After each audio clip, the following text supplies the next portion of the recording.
Good evening. Thank you and welcome to Tuesday, March 26th, regular City Council meeting. DeSales, will you please call order?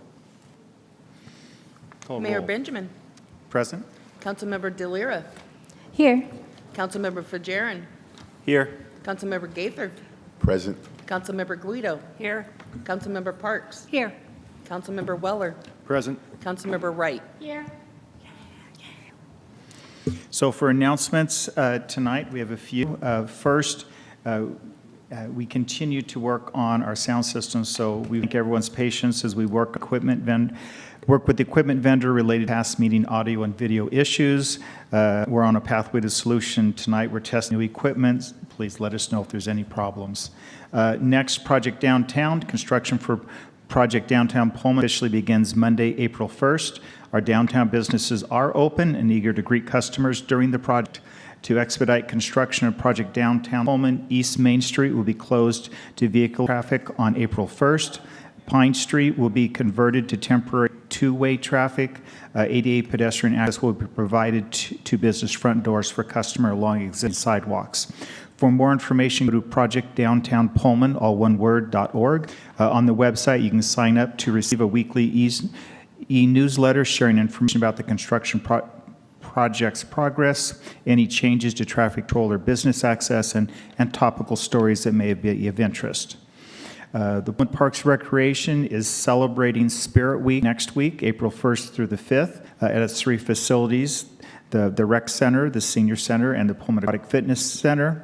The weeks will include themes Under the Sea, Blast from the Past, Grow With Us, Superheroes, and on Friday, happy 136th birthday for the City of Pullman. Community members are invited to join everyone in Spirit Week. We do have a number of boards and commissions with vacancies, so if you're interested in applying for the Arts Commission, Cemetery Committee, Environmental Resilience, Diversity, Equity, Inclusion, and Belonging Committee, please go to the city's website to apply. And the Neal Public Library has WSU's Volunteer Tax Income Assistance, the VITA, which will provide free tax assistance at Neal Public Library from 12 to 4 on Saturdays until April 13th, excluding, well, spring break's over now. So appointments are not needed. Patrons only will be helped in the order that they arrived. With this, we're now on to community comments. This agenda is an opportunity for the public to bring comments, concerns, and other non-agenda related items to the attention of elected officials.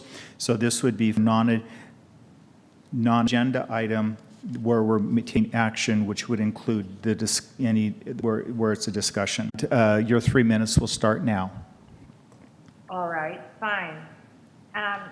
Tonight is not the first time that the city has heard from disabled residents about parking on Main Street, although our specific opinions have not been solicited in any focused discussion that I am aware of. Still, nothing ever changes, it seems, except the rhetoric, which has shifted quite a bit in the past several months as the city has faced opposition to the downtown plan. Particularly galling is the excuse that this project is necessary for the disabled. I have listened as city council persons, present and past, faced with resistance to this project from many fronts, specifically environmentalists and those concerned with the fate of businesses, have latched on to the idea that the project has to be done for the disabled. These elected officials raised the fearful specter of someone suing the city for a fall on sidewalks that just needs some repair, not an entire excavation of Main Street. And in this way, the disabled have arguably been demonized as the raison d'etre of an unpopular project that has at various times also been called necessary to revitalize downtown and to fix the infrastructure. Those are debatable reasons, but who's going to argue with the ADA? In this way, the city has pushed this project forward behind our wheelchairs and our walkers. We highly vulnerable disabled have been held up as the litigious boogie people who have made this difficult project necessary. Except, of course, at the end of the day, as the plan now stands, we are going to be right back where we started, unable to park on Main Street to get into Black Cypress or Rico's or Bruised Books or the accountant office without traveling any more than 200 feet, which is the threshold by which our parking privileges are measured. Change orders to provide 2 regular ADA accessible spaces on Main Street between Grand and Kamiakin would be the only way to rectify this situation. Thank you for listening. Thank you very much. And then I believe we have Pamela Lee next.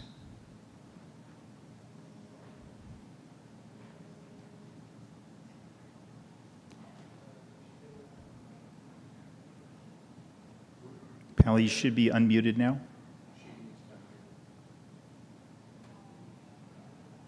Hello? Yes, we can hear you now. Thank you. Good, thank you. Yes, we can hear you now. Thank you very much. Hello, Council and Mayor. Yes, we can hear you now. Thank you. Good, thank you. Yes, we can hear you now. Thank you very much, Council and Mayor.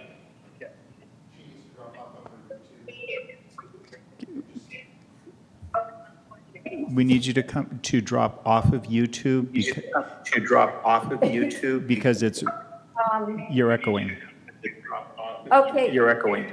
so I think I have, yeah, I clearly have an echo, sorry. Yeah. Can you hear me now? Yes, we can. Thank you. Hello?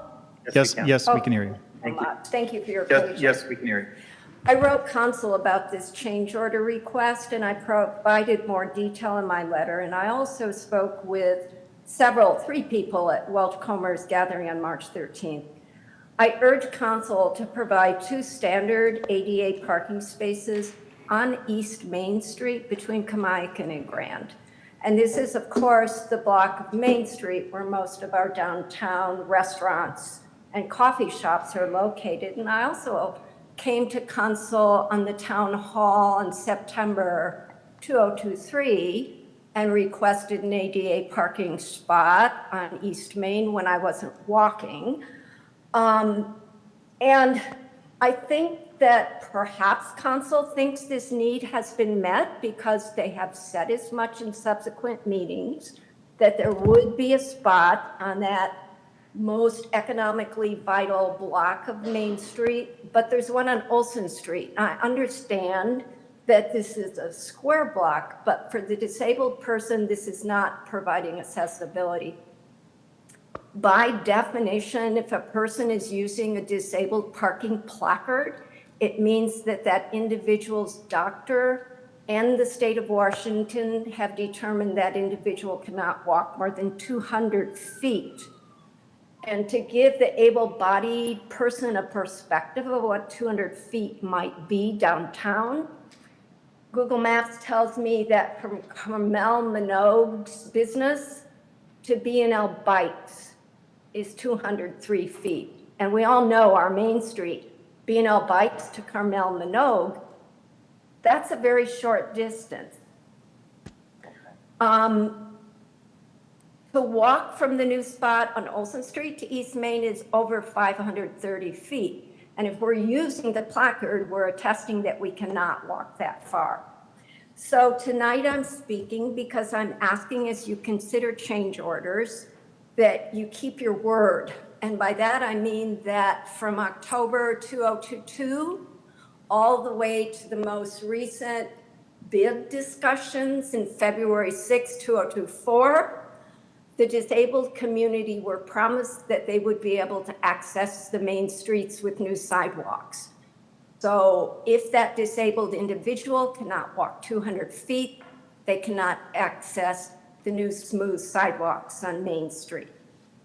And in my letter, I offered a number of options. I was surprised that Welch Comer thought the only kind of ADA parking was van accessible parking. And of course, that's not true. There are standard parking spots, there are van accessible spots, and most people, myself included, at those times I cannot walk, I don't want to use the van accessible because the person that needs the van accessibility needs that spot. So please, Council and Mayor, keep your word, give accessibility to the most vital block of Main Street. And I thank you. Thank you very much. Is there anyone else? Thank you very much. Is there anyone else that would like to provide community comment? that would like?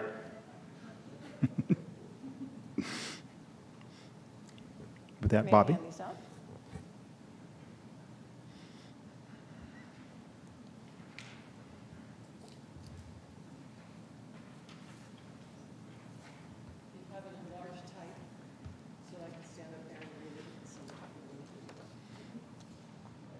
And can you make sure you provide one to D for a public record?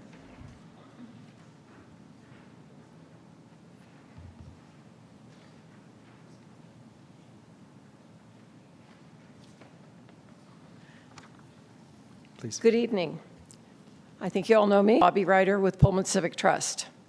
I'd like to cover these items. Number one, Pullman Civic Trust supports the request to straighten the bike lane at Pine Street Plaza because of what we have heard about anticipated increase in costs if the bike lane were to move away from, move closer to Main Street, which would be our first choice, but we support the second choice. Number two, early on in the process, the designers purposefully removed Pine Street Plaza from the Main Street changes because Pine Street was not going to be disturbed. Now it is being disturbed, and Pullman Civic Trust respectfully requests that Pine Street Plaza pavers be part of the sidewalk, just as they have been for the last 20 years. This means using concrete pavers all the way to the bollards at the speed table.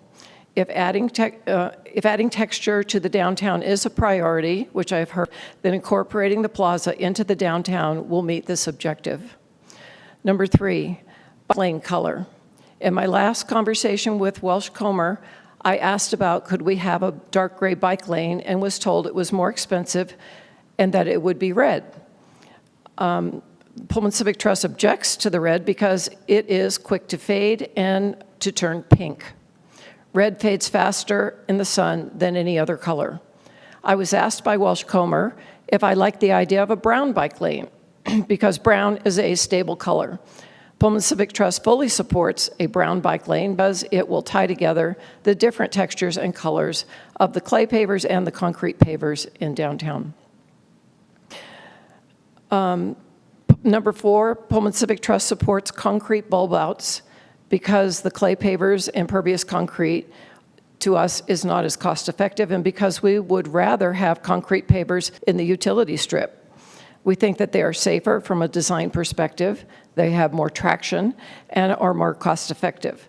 Differential between clay pavers with concrete causes separation, which is currently visible throughout the downtown. Concrete to concrete holds up much better over time.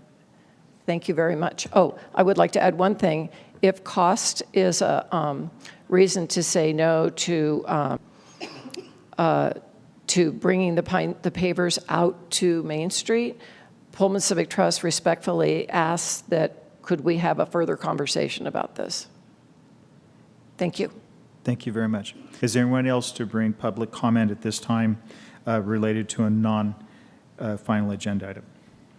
If not, then on to City Council member comments, and I'll start down to my left with Councilmember Fajarin. Do you have any comments? Thank you, Mayor. I just want to make an announcement for One Palouse Business Funding Summit that's happening on Tuesday, April 9th at 9 a.m.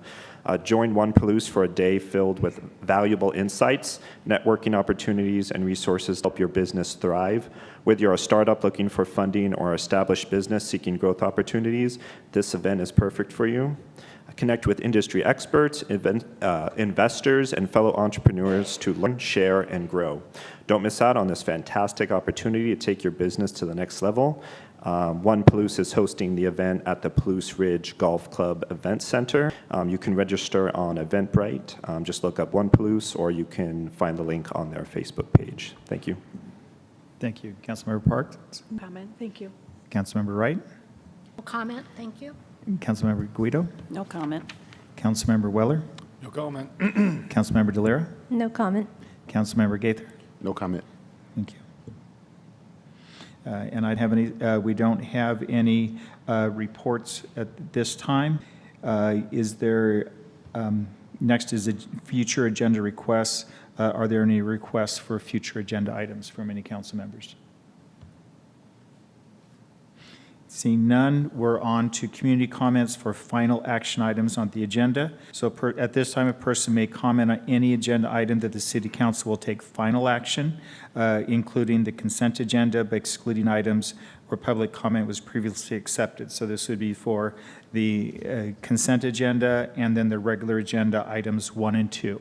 Is there anyone that would like to provide public comment? If not, we're then on to presentations. And our first one we have for the Port of Whitman County, and Kara Rewald for our Executive Director for the Port of Whitman County. Kara? Thank you. Do I pull it up on here? Yeah.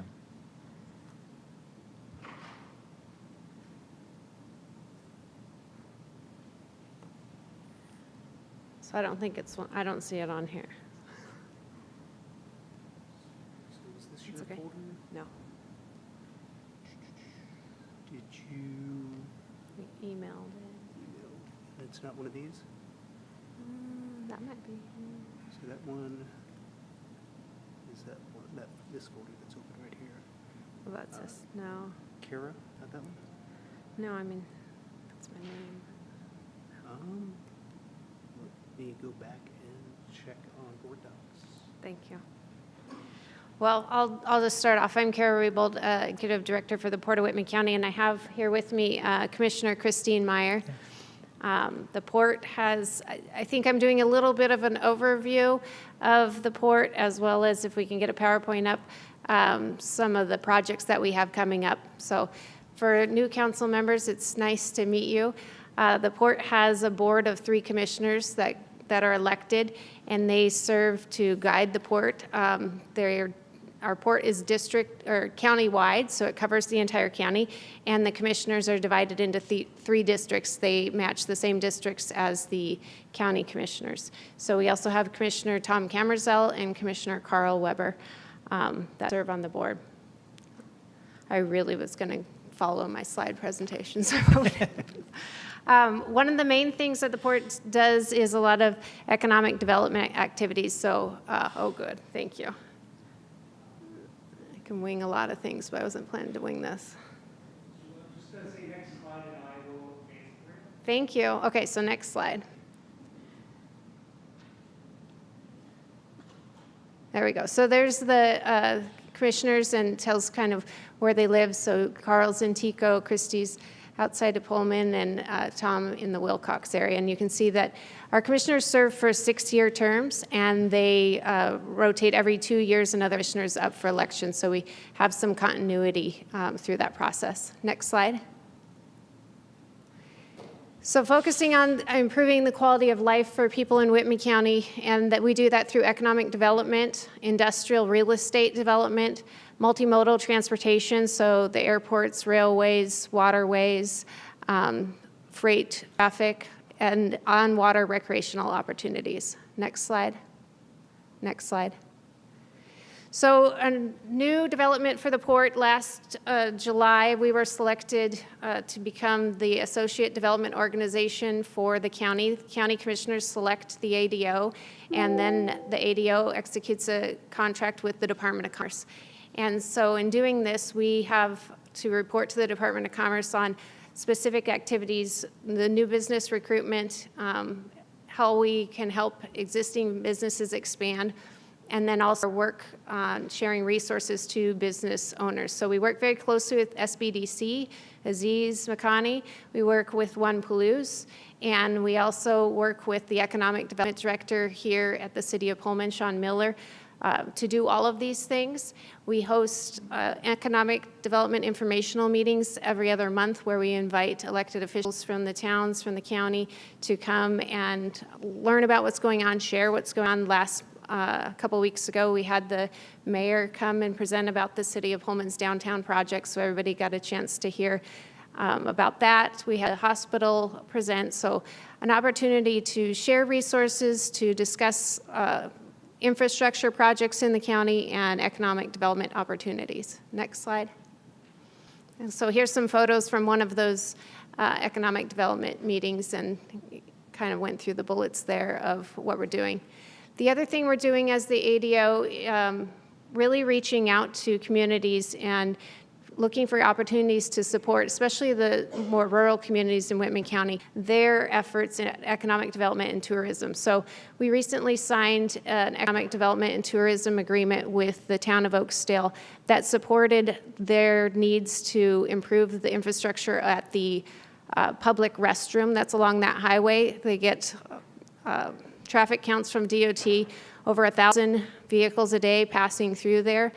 If you figure a percentage of them stops and uses that restroom, we figured this is a significant way to kind of help improve that experience when someone does stop, and hopefully they look around while they're there and cross the street, go over to their new store and kind of cafe that they have there.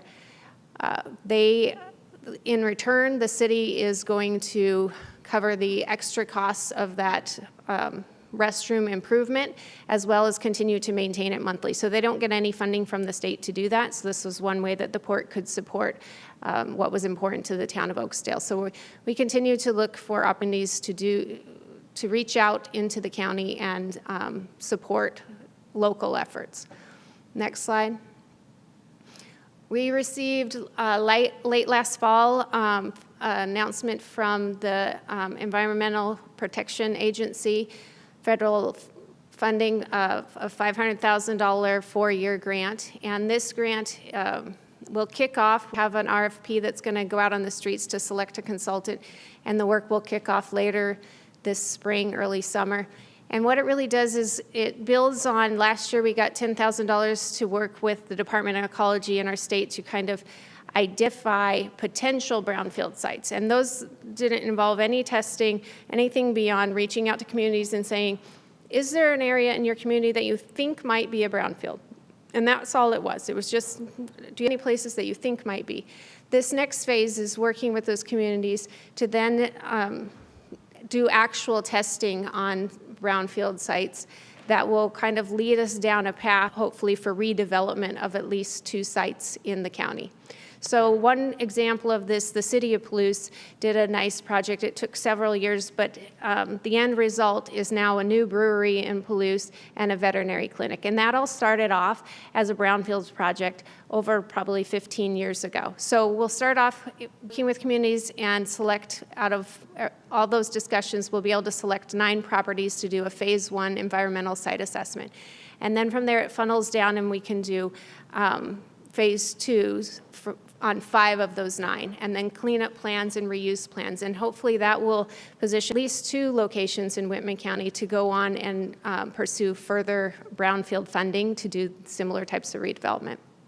Next slide. Thank you. Another big part of our economic development work at the port over the past 20 years has been broadband. So we received a $1.1 million grant from the Washington State Broadband Office to expand fiber to homes in Whitman County last May. This is a build out of the other projects that we've done in Roselle, Oakdale, Tico, Palouse, and Garfield. And then we've recently completed our projects in Malden, Pine City, Steptoe, and Diamond. So right now, there's a lot of funding through BEAD. That's the challenge process starts April 8th. And the port will be involved in challenging any locations on the map that are identified as served, but we believe them to be unserved or underserved. And when that process concludes mid-June, they will come out with an application process for BEAD dollars. The state got $1.1 billion to tackle the unserved and underserved locations in our state. And in Whitman County, we have a lot of internet service providers that have done a lot of good work in town. Now we need to reach those rural pockets in between. So the port's commissioners just approved at their last commission meeting an $80,000 budget to do a wireless study to purchase some equipment that's new to the market. It's been proven out in urban areas. We want to see how it works with the rolling hills of the Palouse. So we're working on that right now. Next slide. So industrial real estate development, next slide. Like I said, we're a county-wide port district, and so this map just kind of illustrates a little bit of the locations that we have across the county. Number one up in the top right corner there, that's our newest property.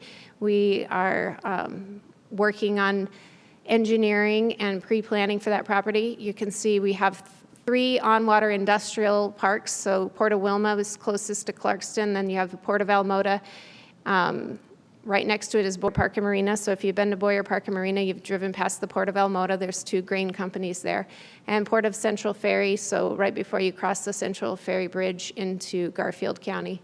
And then out at Colfax, we have Port of Whitman Business Air Center, so rural airport out there with T hangars and ag pilots flying out of there, as well as a few businesses that are out there. We have Joseph's Granary, and we have Plug Power, a hydrogen company that does research out at that site.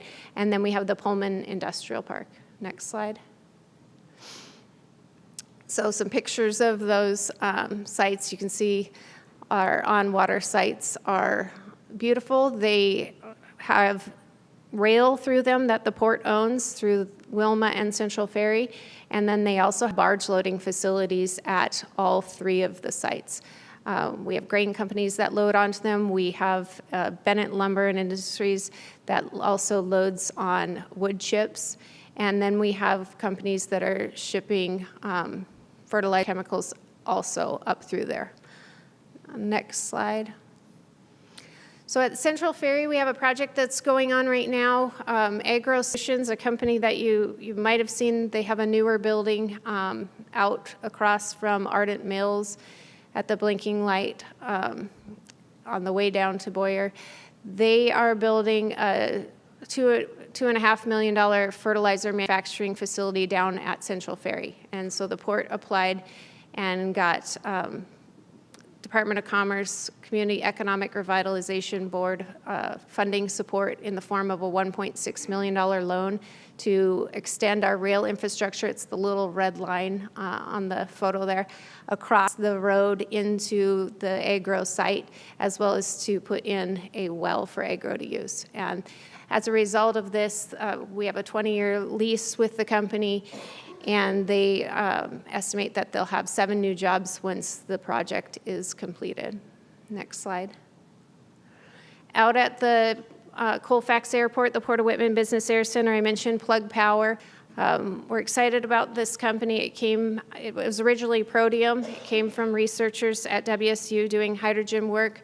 They needed a space to continue this work and found one of our buildings out there would be suitable. Within a year, they were purchased by Plug Power. It's a company out of New York, and we're excited that they've left this research and technology portion of their company here in Whitman County. They just signed a lease within the last few months on that larger green polygon there to build out their test facility. So permitting's under the way on that, and when we get to a ribbon breaking, we'll be sure to invite or ribbon cutting. We'll be sure to invite the council to come and see what's going on. Next slide.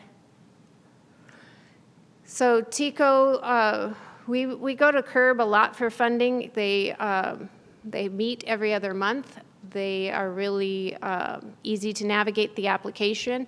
Staff works really well with you to make sure that if you end up at a presentation that you are prepared to go in front of the board. And so we're excited in January to get a $100,000 grant to do a site readiness planning grant for the TECO site. So this is a new thing with CURB. They started off with feasibility studies at $50,000. This is their new expansion of that, and what we really like about it is it not only covers kind of the planning as far as infrastructure, permitting, kind of all those knowns, but it has a second component to it, and that is marketing and which businesses would be best suited here and how do you develop that plan. And so we're just starting on this project right now. Next slide. We've heard from several companies around Colfax a need for childcare. And I think, when we've been in Pullman, we hear it here, we hear it in all the rural towns. So we're starting out with Colfax, trying to work with a stakeholder group to explore how can the port help in this area. And one thing that we do, one gap that we continually fill is infrastructure. And so we're looking at what can we put in place infrastructure-wise that might facilitate a childcare facility starting up in Colfax. There's not a licensed facility for anyone under the age of 2 for sure, maybe 3. And that's a challenge. It's a challenge for our hospital there. It's a challenge for our county in retaining workers. You know the story because you have a similar one here in Pullman, I'm sure. So we're excited we'll be presenting to the commissioners next week a contract to hire a consultant to do this work with us, to help to select the best location and identify what work needs to be done, and then we can use that to pursue funding opportunities. Next slide.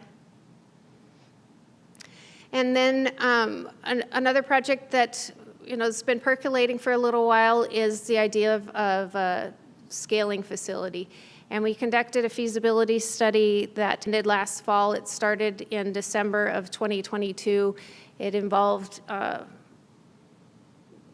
meeting with researchers from WSU, interviews, looking at the bioengineering fields, bioproducts specifically, and what do they need to be able to commercialize those technologies that are being tested at the university. And what we heard consistently was that when it's proven out in the lab, there's not a ready space to then do the next step, full-scale pilot testing. And so we are pursuing funding to develop a scaling facility here in Pullman. We have a land within the Pullman Industrial Park that is ready for this. The utilities are there, it's zoned properly.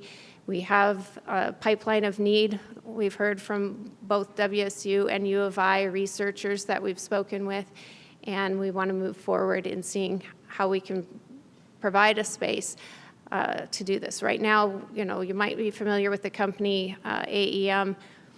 That research company, the researcher was part of our interviews in December of 2022, and he called me in spring of 23 and said, how soon will that facility be done? I said, probably not soon enough for you. And so he's right now in the Sun Rental Center, but that's not ideal. And he had to put time and capital into making that center usable for him. He still needs 3-phase power there. He still needs a dry lab there. And we'd like to have these spaces ready for entrepreneurs like him so that they can focus on investing in their business. They can focus on their next steps to commercialization. They can focus on their employees and their hires and their technologies. So we'll bring more to the more discussion on this in the coming months, but just a highlight there. Next slide. So on the previous one, it mentions the TRL scale technology readiness level, and we're focusing this center on anywhere between 5 and 7. So the research and development that happens at the university, those are 1 through 3, 1 through 4. And once they become fully commercialized, that's when you see beyond that TRL 7. So we want to try to hit them in what's known as the commercialization valley of death. That's the gap we want to fill. Next slide. We're very excited about this project. I think you've heard some about it, hopefully. Hunga Dunga Brewery is located in Moscow, and they are doing a great job over there and need space to expand. So they're not leaving Moscow, but they are going to have an additional presence here in Whitman County. So we got a loan last fall, and we have selected an architect firm to work with on this project. We did a pre-planning meeting with city officials, and I've got to tell you that was really helpful. Having all of your departments come and be available in one place and answer questions and help talk through that initial phase was really beneficial to us, was beneficial to the business, and I thank you for doing that. In our work as the ADO, we want to try to maybe create a little micro version of that with some of the other small towns in the county, because it really helped us get questions answered, and then also understand really well what information we need to bring back the next time. So thank you to your staff. The big outcome here, they estimate 20 employees by the beginning of the second year. The CURB grant and loan program asks you to look 5 years out, and 5 years out, they're projecting 40 employees. So excited to bring, a new business to our town, and excited about the opportunities it will provide. And this is going to go in the Pullman Industrial Park. Next slide. So transportation, next slide. Rail obviously is a big form of transportation for our ag community here. We have the rail, like I said, through the Port of Wilma, through the Port of Central Ferry. We also participate on the PCC Rail Board, and that is the state-owned rail line that you can see up on the slide. It runs down into Pullman and all the way up to Spokane. Next slide. We own the Colfax Airport, so obviously an investment there, but we also make contributions to the Pullman-Moscow Regional Airport. So some of these are commitments dating back to 2009, and then also newer commitments towards the terminal as well. Next slide. And our river system is critical, as I mentioned, for our 3 on-water port sites, critical for the ag community. We are advocating, obviously, for continued river transportation. There's a lot of economy that goes up and down that river, and it's a big impact for our region, as you can see. Next slide.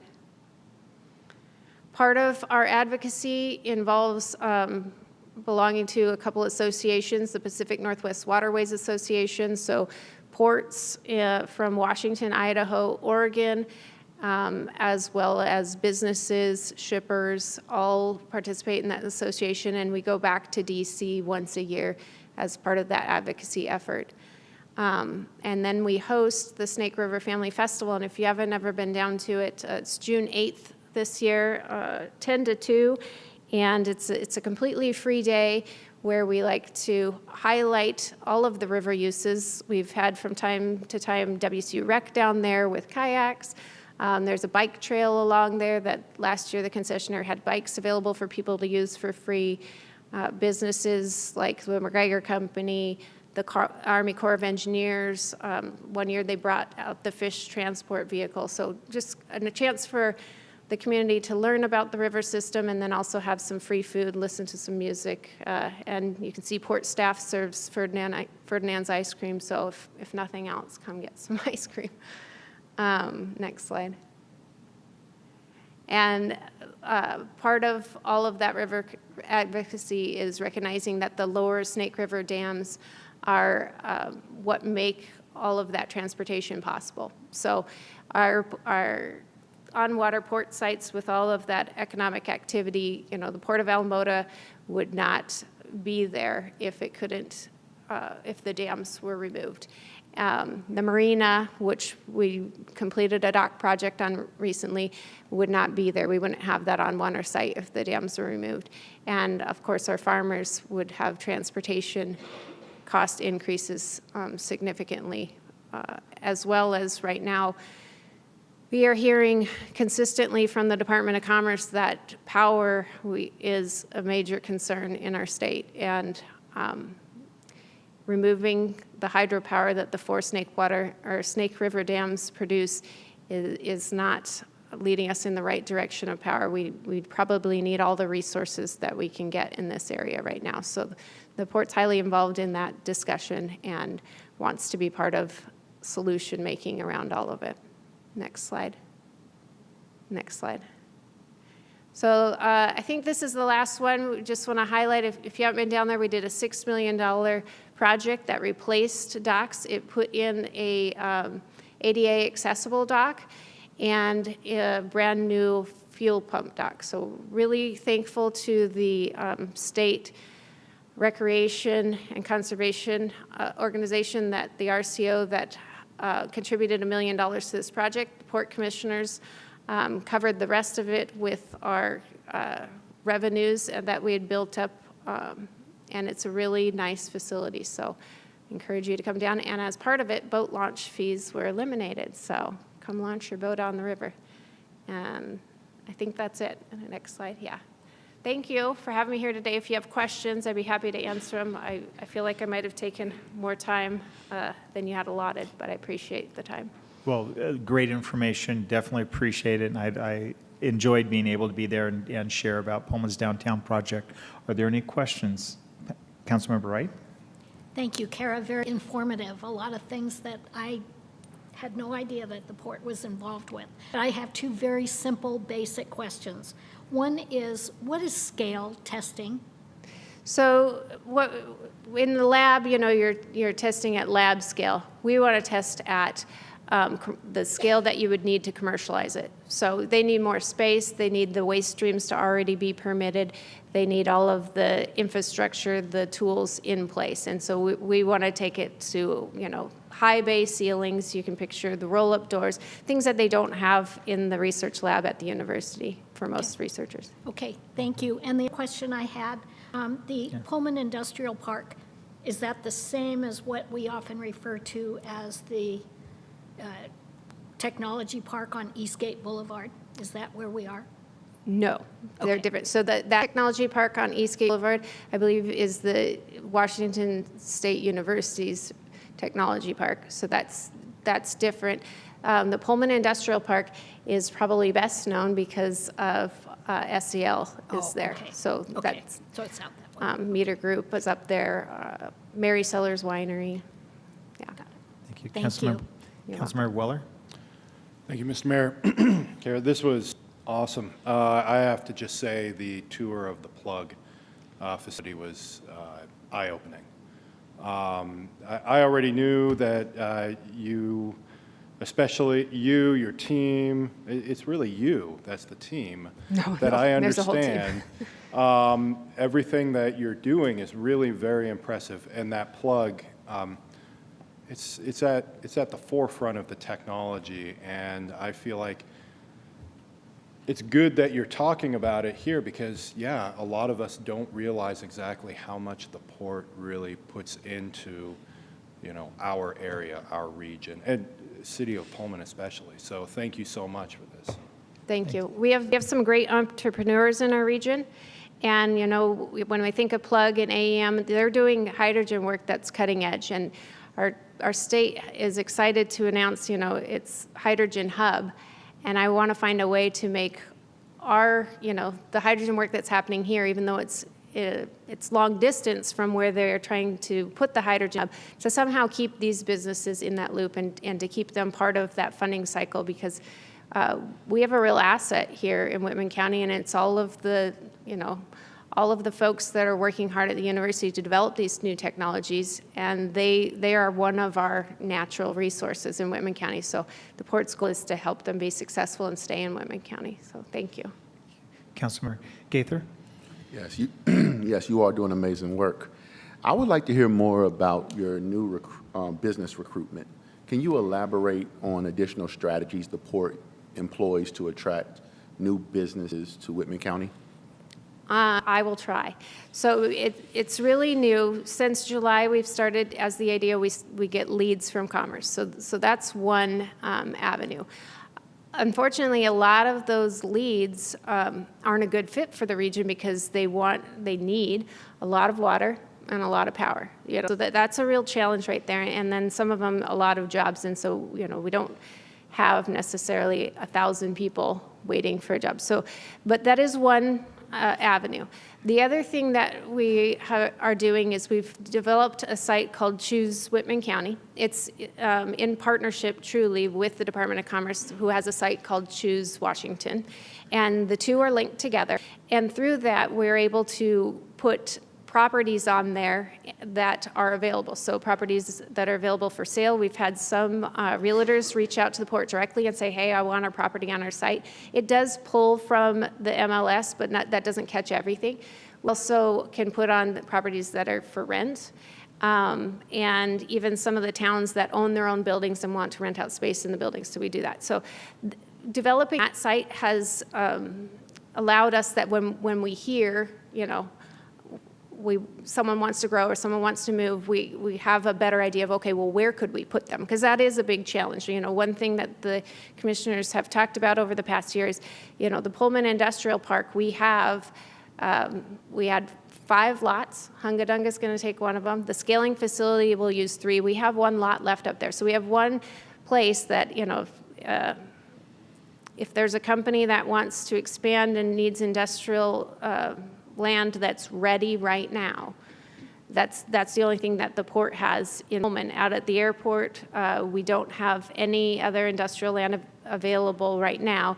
We are in the middle of a project to get the engineering done to access 12 additional anchors. Anyway, so I'm getting sidetracked.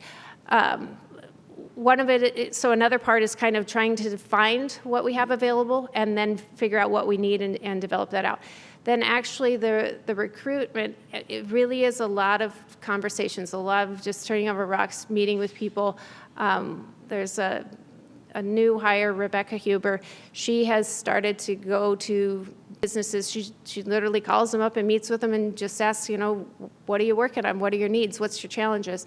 And through that, we're kind of starting to hear some common themes trickle out. We have active commissioners that also are bringing us stuff all the time, and we encourage you too, as councilman, if you know a business, you know a startup, you heard of something, send them our way. We'd love to talk to anyone, but it's really a lot of turning over rocks, honestly. So, yeah. Councilmember Guido? Just real quick, thank you for this presentation. And I've been learning more about the port and the great work that you guys do. I had no idea. So it's also a real opportunity, I think, for conversations with the city. And I'm glad to hear that you're working with Sean Miller. And we need to be working closely with folks. The one that has me intrigued, and I know you and I have talked about this, is the child care, and that you are looking into that, how it could work from the infrastructure standpoint with Colfax. And yes, we are hearing that as well in Pullman, so would be very interested in hearing how that progresses and getting updates on that. Be happy to. Thank you. Okay, with that, thank you very much Thank for you. you to be here, and also Commissioner Meyer, I appreciate the work that you do. So thank you very much. She did, one of the comments that she made was RJ Lott, our Community Development Director, does on Wednesdays have the opportunity for people that are a pre-application meeting where if somebody has an idea but is not quite sure how to do it and what the zoning is involved, that's something that the city is more than happy to assist businesses in that process. So next up for presentation, we have one on transit, and with that we have Wayne Thompson, our transit manager.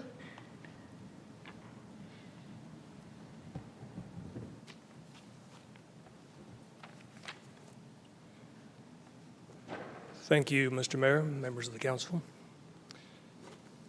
I believe we're ready to move forward with transit service to the airport. Our airport is within the city limits. We have a grant for service expansion, and tonight I would like to give you an overview of the service that we intend to provide.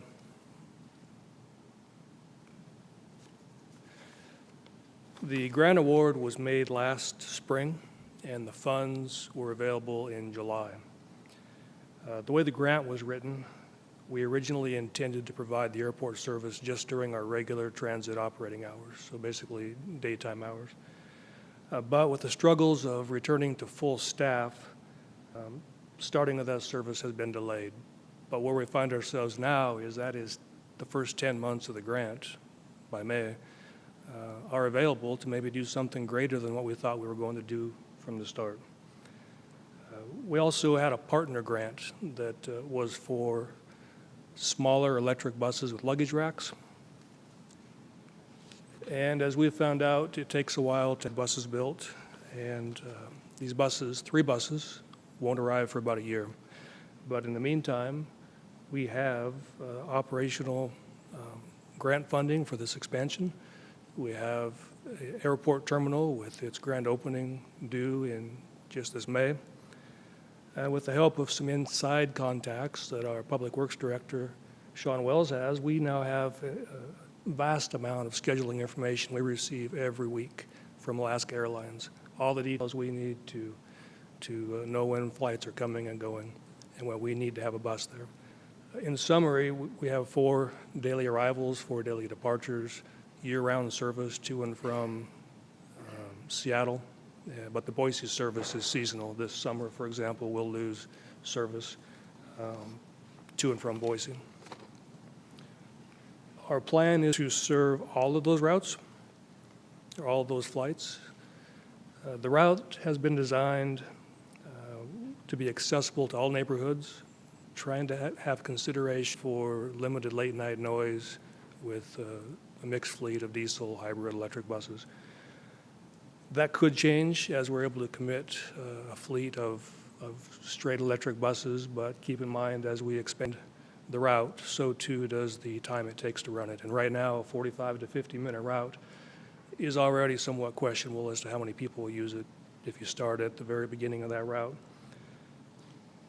At the peak times of ridership, which we envision to be start and end of semesters and holidays, ridership will be fairly high, and we're intending to be prepared with the extra trailing tripper bus concept, something we've used a lot here in Pullman recently. That makes sure no one's left behind. You'll also see the opposite. You'll see sparse ridership at times, and we've been asked maybe consider an on-demand system where the bus only runs when patrons have called in and scheduled a ride or gone online and scheduled a ride. Like the idea. We're actually thinking about that down the road for maybe some of our standard fixed route services. It sounds a lot like dial-a-ride, but we're waiting for the right technology match to come along. So in time, that may happen. But for now, the old-fashioned fixed route service is what we have in mind. And it is truly a fixed route service, limited stops, standard fare at this point. Our fare structure doesn't offer anything different. For each flight, there will be one loop for that route prior to the flight to arrive 90 minutes before departure, and for each arrival, we'll leave 30 minutes after. For the holidays that we're open, and that's all but 3, all flights will still be served. Extra service does mean extra staffing, especially with the addition of that midnight arrival and the 5 a.m. departure, and we continue to work through the details of having all those dispatch and driving shifts covered. So we're well aware of that change. And finally, next steps. I realized today in hearing from Tony Bean, your airport director, that the grand opening is not until the 22nd of May, so you can scratch that May 15th start date. We have an extra week to prepare. And that date's not set yet, so that's Okay. approximate date. Good to know. Okay. 15th is definitely not what we're shooting for. We also intend to begin discussions with the community in the next month on what service will look like next fall. And we're going to use a more of a public forum, open house approach this year with probably 2 sessions, thinking 1 here, maybe 1 at Transit, get some community feedback, and we'll take that feedback and come back to you with it included in our resolution package for your consideration. And I expect, and I'm certain it will, those spring discussions will include talks about airport service. For now, what I am presenting and requesting is that we would like to move forward with the service as designed for this May date, and then continue to fine-tune it. With the project's grant funding expiring in July of 2025, the upcoming budget review process will look seriously at what revenue streams are coming so that this project can become more than just a service expansion or a pilot project. There's no doubt this will be a popular service, and our focus during that review process will be to find and, hopefully there will be a revenue stream that guarantees continued service. That will be the challenge at the time of budget reviews. This is a 2-year expansion grant ending in June of 2025. We're obviously anxious, ready to start the service. We intend to continue to improve on this initial design as we move forward, and I'm happy to hear any immediate feedback that council can offer.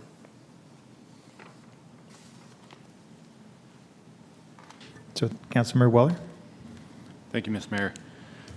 Well, I would say definitely go forward with it. I did have a question, and this is just more so that I understand. I trust you. So the route, it's a very odd-looking route. And I know you were saying you wanted to avoid a lot of undue noise, correct? Yeah, I said noise, but just travel through neighborhoods would make this an hour-and-a-half route if we hit neighborhoods in all 4 of our hills. If we can get close enough to make it walkable with a suitcase in hand or dropped off by a friend, that was our challenge for the current route design. We had others. This was not the shot at it, but this was the most streamlined to stay on arterials for the most part, and trying to get it closer to 30 minutes, but in the end, we think it's going to run 50 with the current route. So open to hear your ideas. The best solution would in time be to go to demand response, where the bus goes out to locations close to where the patrons are, but we're not ready for that technology-wise. Yeah, I appreciate you walking me through your thought process on it. I was just curious more than anything else. Councilmember Delera? Yeah, I just want to say thank you so much for all your work in this. I know from a student standpoint, this has been a highly popular idea, so I'm really excited to see them forward. Good. Thank you. Good to hear. Any other questions? So this would start once the airport is open, so there's not a firm date for the start of this, but we're anticipating in May. And the other piece, just to reemphasize, this is a route that only runs if we have a flight. So if the airport changed flights, what normally would have run doesn't happen, or for some reason there's a flight canceled, it wouldn't run. So for someone to think, oh, I can hop on for some other reason, this is not what it's intended for, and as someone could be disappointed if they anticipate that. So I just want to make sure that's understood. But we're excited for this. Anything else, Wayne? No, I appreciate the Great. attention. And, Thank you for all your hard work. I'm excited how you've been able to make this, to bring this about. thank you. Okay, at this time, we're going to adjourn the city council meeting and open the Metropolitan Park, the special Metropolitan District meeting. And with that, Dee, would you please call roll?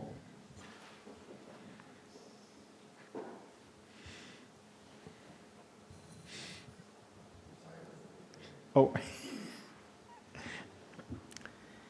This is when I was told to do it, so. Okay. Commissioner Benjamin. Present. Commissioner Delera. Here. Commissioner Fajarin. Here. Commissioner Gaither. Here. Commissioner Guido. Here. Commissioner Parks. Here. Commissioner Weller. Commissioner White. Here. Great, thank you. So the first order of business is a motion to approve the disbursement of account payable checks numbered 2010264 through 2010654, totaling $43,029.59. Move to approve.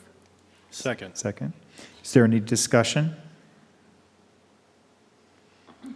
If not, all those in favor signify by saying aye. Aye. Aye. Our next one is we have a update on the Pullman Veterans Memorial Park update. And with that, Kirk Damon, and then I believe you'll be introducing Michael Sanchez. Yes. Kurt? Yes, thank you, members of council. Tonight, as part of your Metropolitan Park District meeting, we wanted to give a quick update where we're at with the Pullman Veterans Memorial Monument Park.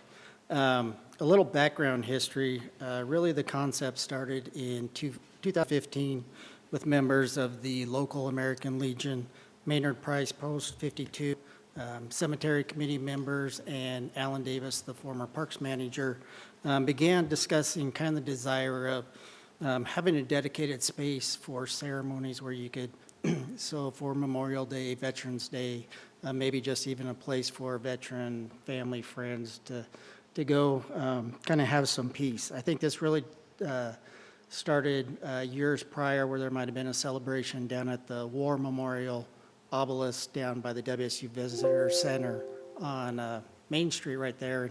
And I think with the traffic going by, it just did not work out that well. And that kind of started this concept and thought about having some more dedicated space. So moved forward to 2017, and one of the Legion members was, through a friend, was introduced to Steve Austin, who was a landscape architect professor at WSU.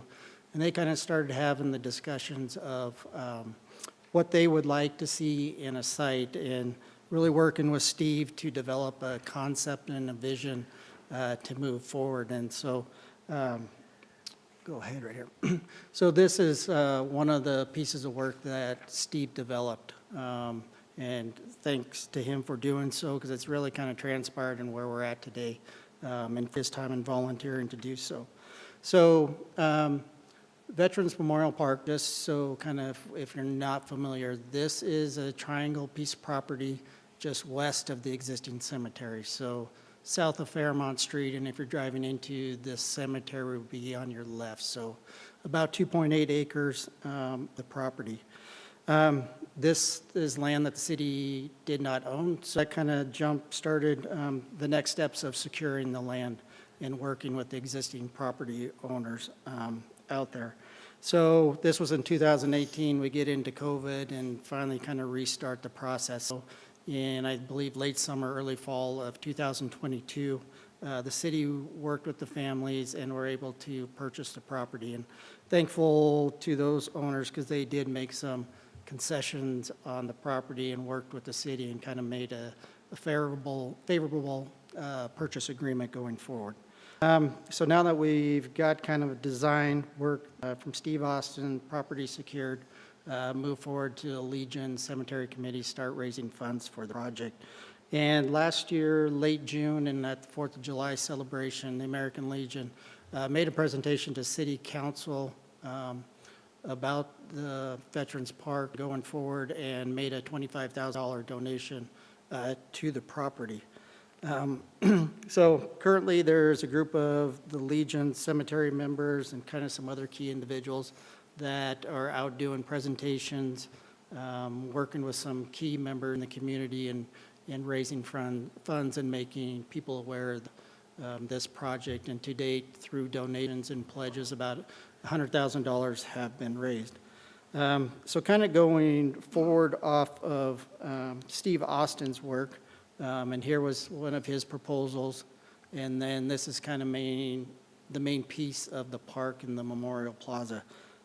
So what we decided to do last year was we hired Michael Sanchez Design Group, who's also a landscape architect at WSU, and works with Steve Austin, to have him kind of start the process in putting this concept into a workable plan. So we hired Michael to do kind of the design development phase of a project and start putting some costs associated with what this would involve in doing so. So at this time, I would like to introduce Michael Sanchez to come talk about the work that he has done to date.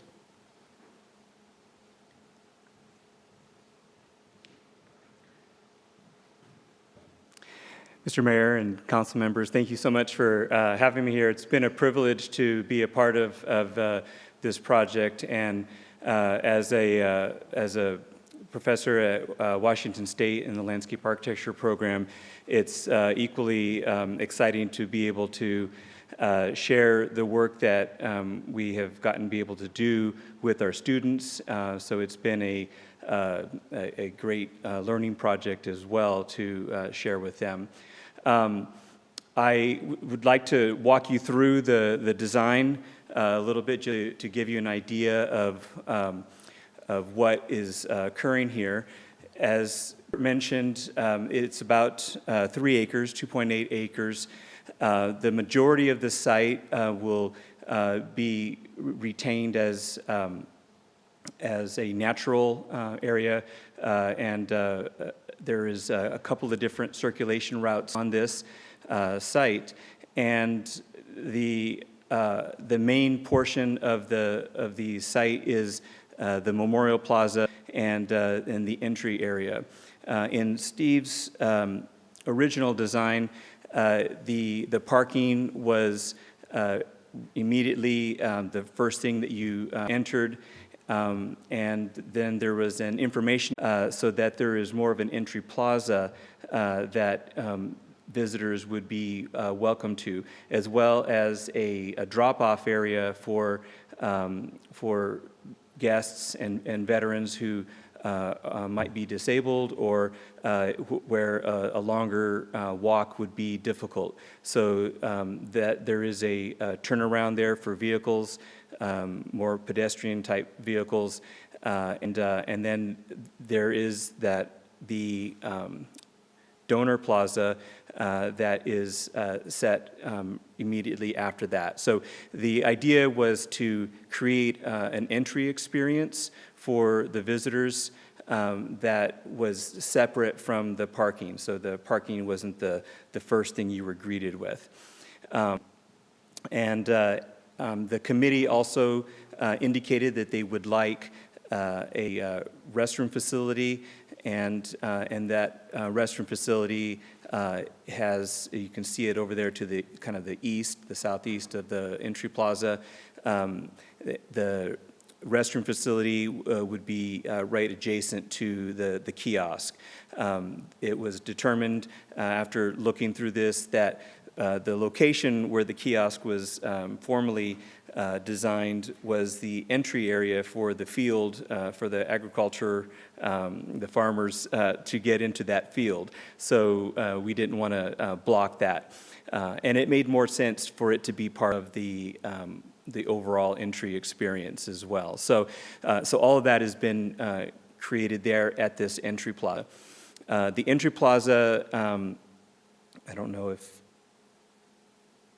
it's this right here. The entry plaza will include bollards along the roadway as a way to protect pedestrians from vehicles, but still provide a more of an open entry into the park.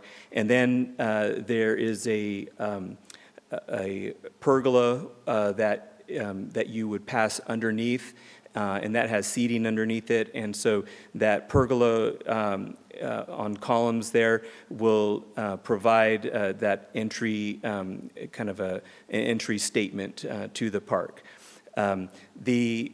Trying to work as much with the existing grade as possible.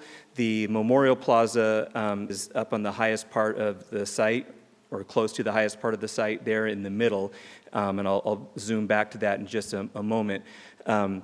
But in order to provide an accessible route from the entry area to the Memorial Plaza, we need to incorporate a ramp, and that is right as you kind of go through that access there to the donor plaza. There's some stairs there, and then there's a ramp around that. And the rest of the route from the donor plaza all the way up to the Memorial Plaza is an accessible 2% grade. So a very gentle walk up to that area. The Memorial Plaza, and I'll look at the overall plan first, but the Memorial Plaza is a route that is intended to be contemplative, and as such, there are three kind of monument signs that call out honor, duty, and country, and some kind of the main mottos of the veterans. And along that path is a more of a hedge that helps the visitor keep focused on the sign that's before them, and also to block out other aspects of the park so that they can appreciate that sign and that, the thought of honor, duty, and country one step at a time.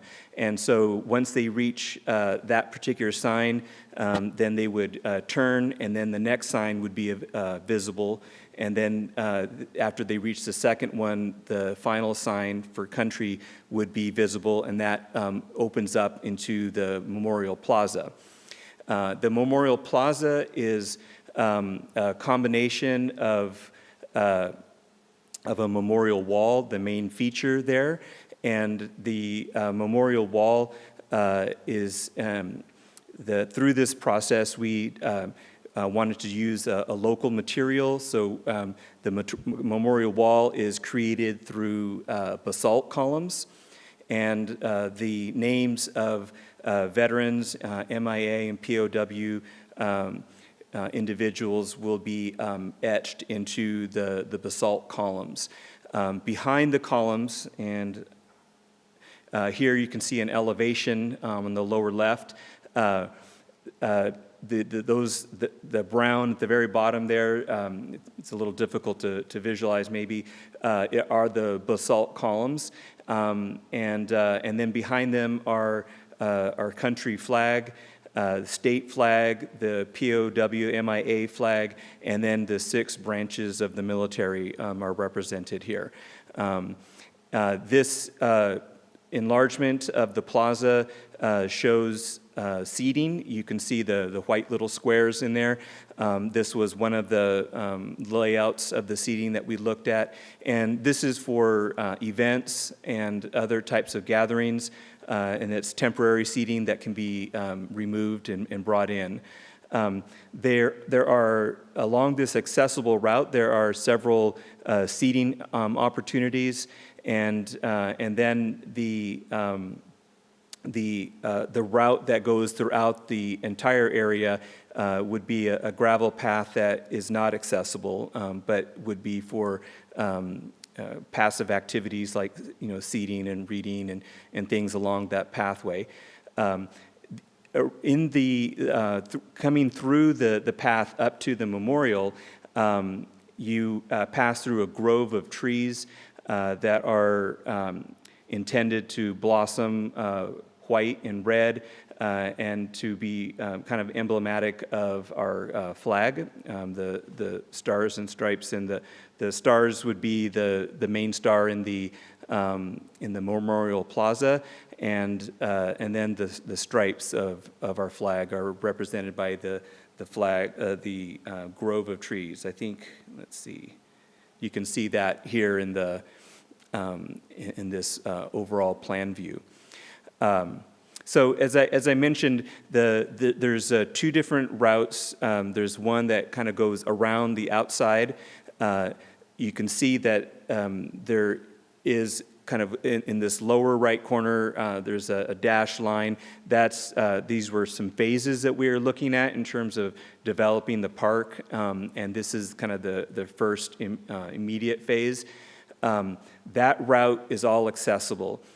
When you peel off and go out to phase 2 and 3, that part of the route that goes out is not accessible, and it's intended to follow the terrain, the existing terrain that's out there. So I think that covers most of the design. The paving of the site, originally Steve had envisioned the main route up to the Memorial Plaza being gravel, and his idea of it being gravel was one, if you know Steve, he's very climate conscious, and he tries not to use concrete whenever possible, and so he wanted something natural. It can be an accessible surface, but he also was thinking that the walking on that surface, the crunching of the gravel, it would be a visceral experience in getting to the Memorial Plaza. But working with the committee and parks, we determined that accessibility and ease of access was most important. And so we are going with a concrete surface on this main pathway up. The pathway will be lined with memorial or donor stones, I should say, and that is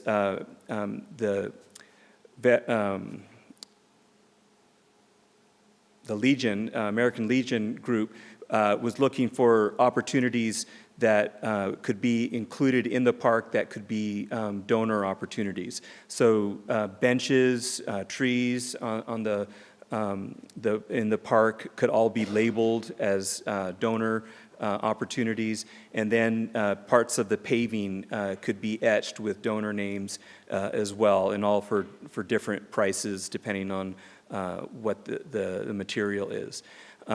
So the main memorial plaza would be a combination of basalt stone, cut stone, as well as concrete unit pavers. And as was mentioned earlier in the meeting, concrete unit pavers are more flexible. They're just as durable as concrete paving, but if there are any kinds of repairs or adjustments needed, it's really easy to remove the pavers and replace them. And that's not the case with poured-in-place concrete. So that's part of, for this very important plaza, this kind of focal area, we're using a combination of pavers and then some stone to make up the star pattern. So I think with that, I think that might be, the main route will be lit. This is a kind of a lighting study to show the locations of lights, and I think that is the last one. So I'd be happy to answer any questions you might have regarding where we're at in this project phase. Yes. Councilmember Weller? Thank you, Mr. Mayor. I appreciate your presentation. This looks really great. Can you go back to the, the bird's eye view? Now, that's one or this? Either one. So the trees, you're wanting it to be the flag, correct? It's very, very, I mean, really awesome. My only thing would be, it kind of looks like an upside down flag, which indicates distress. And it's really, really not. Okay. It's not a good thing as far as in the military. So I'm just letting you know. Well, and so the star up there, the plaza is the star part, and then that's why the stripes go that direction. Okay, so. The one thing that might be of help is that unless you're a plane flying over or a drone, when the trees are in bloom, you might not ever really, this is more symbolic, it might not ever be perceived that it's the flag. It would be more of maybe informational signage on the ground that kind of indicates that.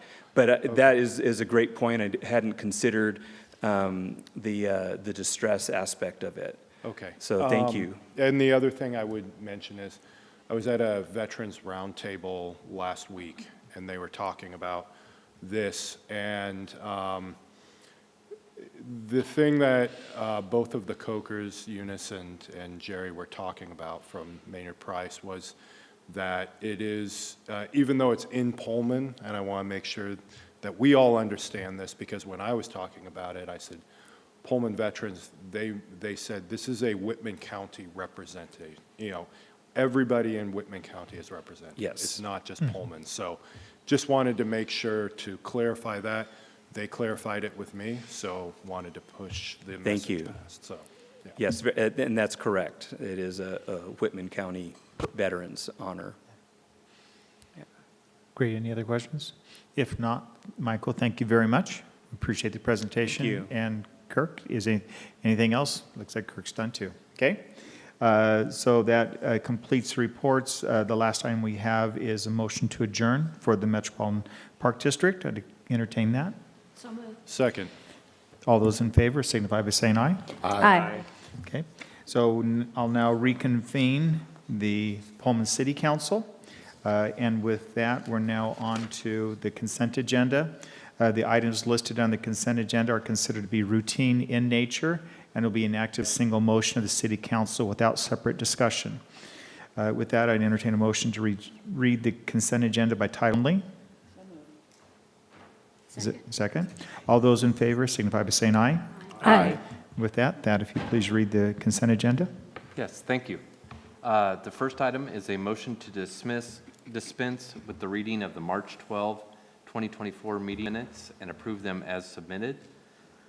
Item 2, a motion authorizing the acceptance of $600,000 from Washington State University for the Pullman Moscow Regional Airport Terminal Project. Item 3, a motion to authorize execution of renewal with Ring Central for citywide VoIP, telephonic and virtual meeting services. Item 4, a motion to approve disbursements for accounts payable checks numbered 201-0768 through 201-0860, totaling $2,582,464.40. Item 5, a motion to approve disbursements for accounts payable checks numbered 201-0861 through 201-0907, totaling $465,716.74. Item 6, a motion to approve disbursements for accounts payable checks, electronic transfers, and ADP payroll transfers totaling $1,555,099.66. Item 7, resolution number R-18-24, a resolution authorizing the submittal of a certified local government grant application to the Washington State Department of Archaeology and Historic Preservation for the purpose of researching underrepresented populations in Pullman's history. And with that, are there any items that any council member would like pulled out for a separate discussion? If not, I then entertain a motion for approval of the consent item, the 7 items. Move to approve. Second. Is there any discussion? All those in favor signify by saying aye. Aye. Any opposed? Thank you. Next on to the regular agenda. With that, we have Kara Haley.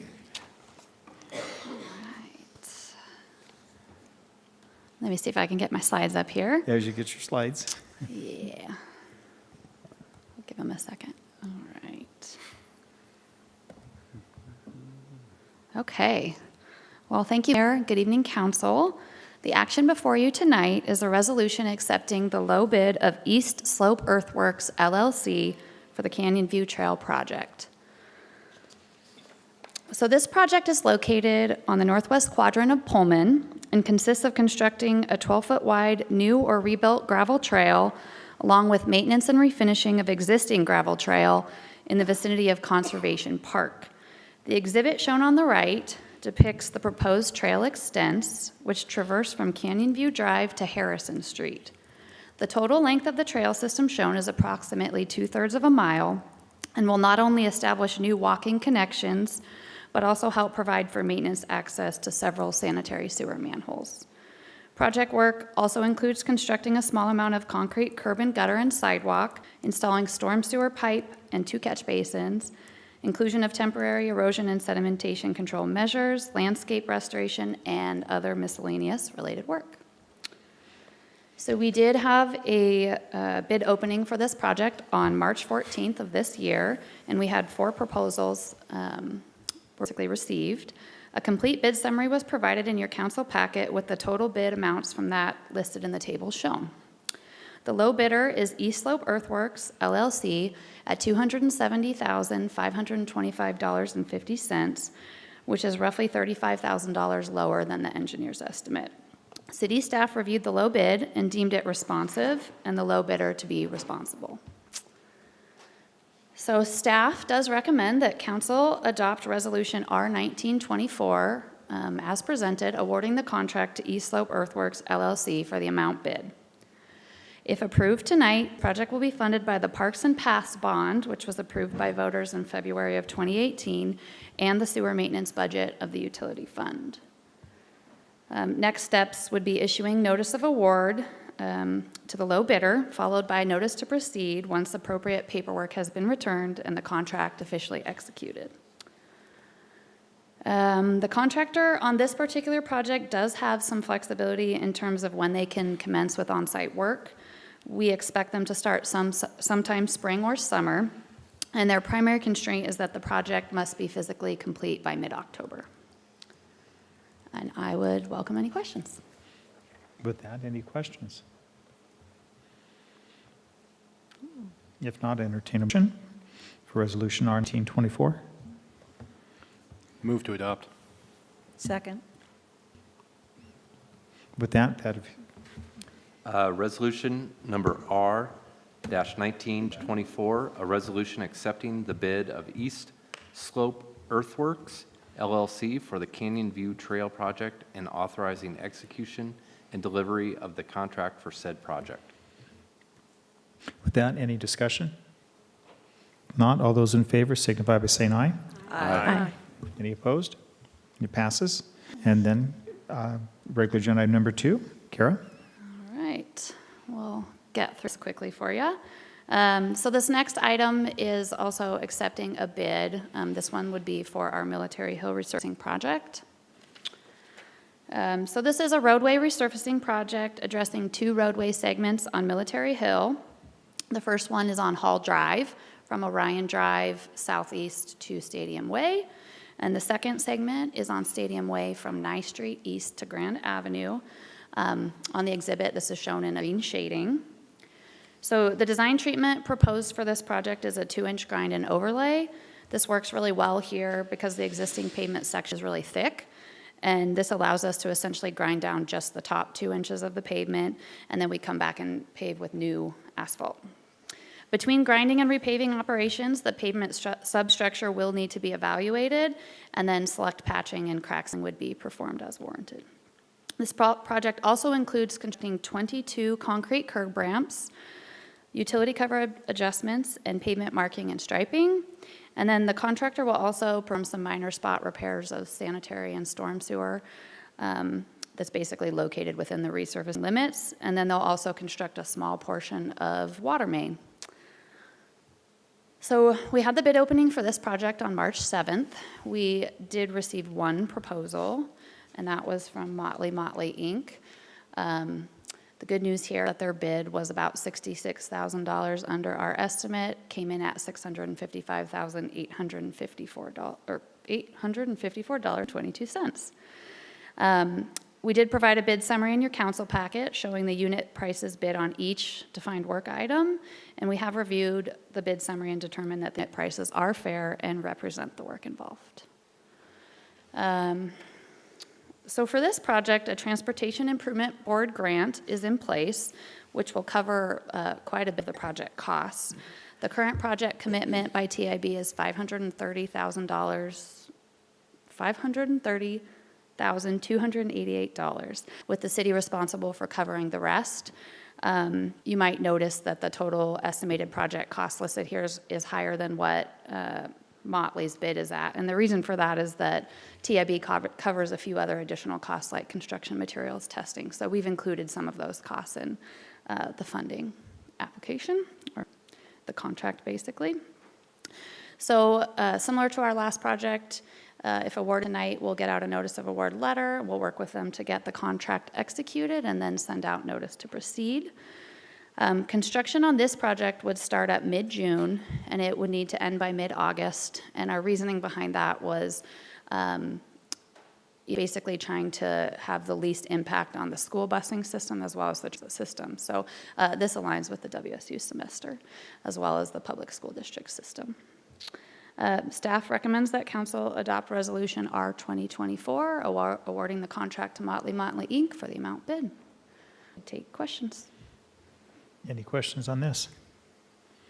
If not, I entertain a motion. Oh, I'm sorry, Councilmember Weller. Kara, when was the last time this was resurfaced, do you know? Ooh, I'm not sure that I know the answer to that.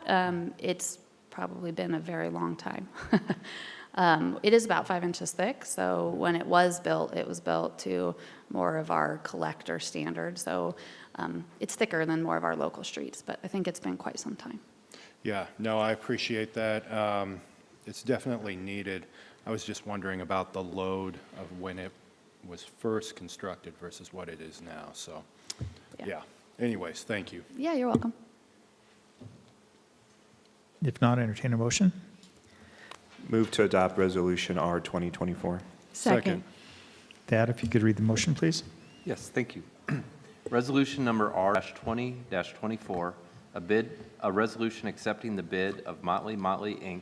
for the Military Hills resurfacing project and authorizing execution and delivery of the contract for said project. Any discussion on this? If not, all those in favor signify by saying aye. Aye. Any opposed? Motion passes. Thank you. Next, we're on to a discussion item, City Council discussion on the process for downtown project design change orders. Today, you would have received what we received from Welch Comer with their recommendations. And with that, I'll start with Sean Wells, our Public Works Director. Good evening, everyone. Thank you. So tonight with me virtually, Matt Gillis with Welch Comer is here to go over, and there's Matt's smiling face. Hi, Matt.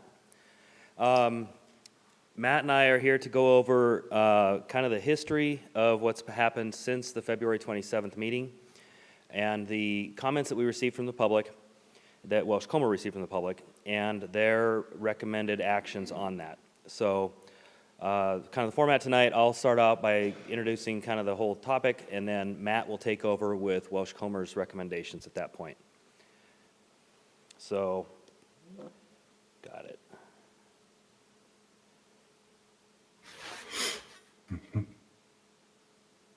So here we go. All right, so since the 27th council meeting, Welch Comer engineers held two public open house meetings. They received numerous project change comments and requests from several members of the community. They took those and kind of compiled and aggregated them down into 32 comments that represented 8 different topics and themes. And so by aggregating those down, it wasn't that we just threw everybody's. If we had some of the similar comments, we combined those into like one comment for multiple people.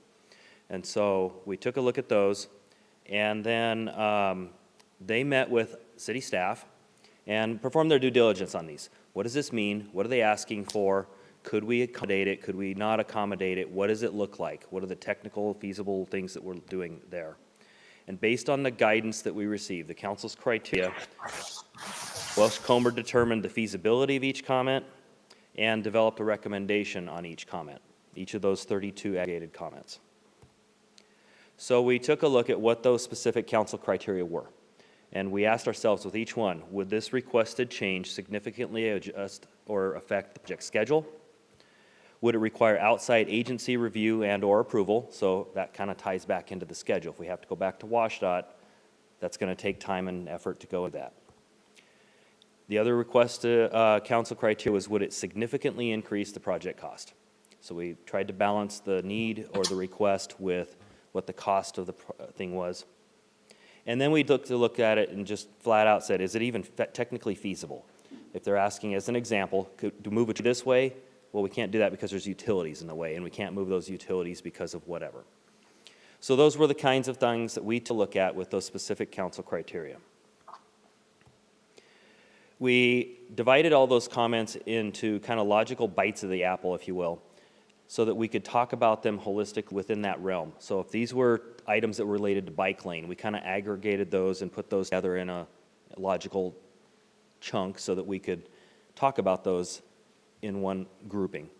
Planters and trees was another topic, sidewalk textures, parking, and traffic operations. As you can see, we kind of had to fit those kind of in. So like traffic operations, anything related to the signals or the speed table or the driveway operations there.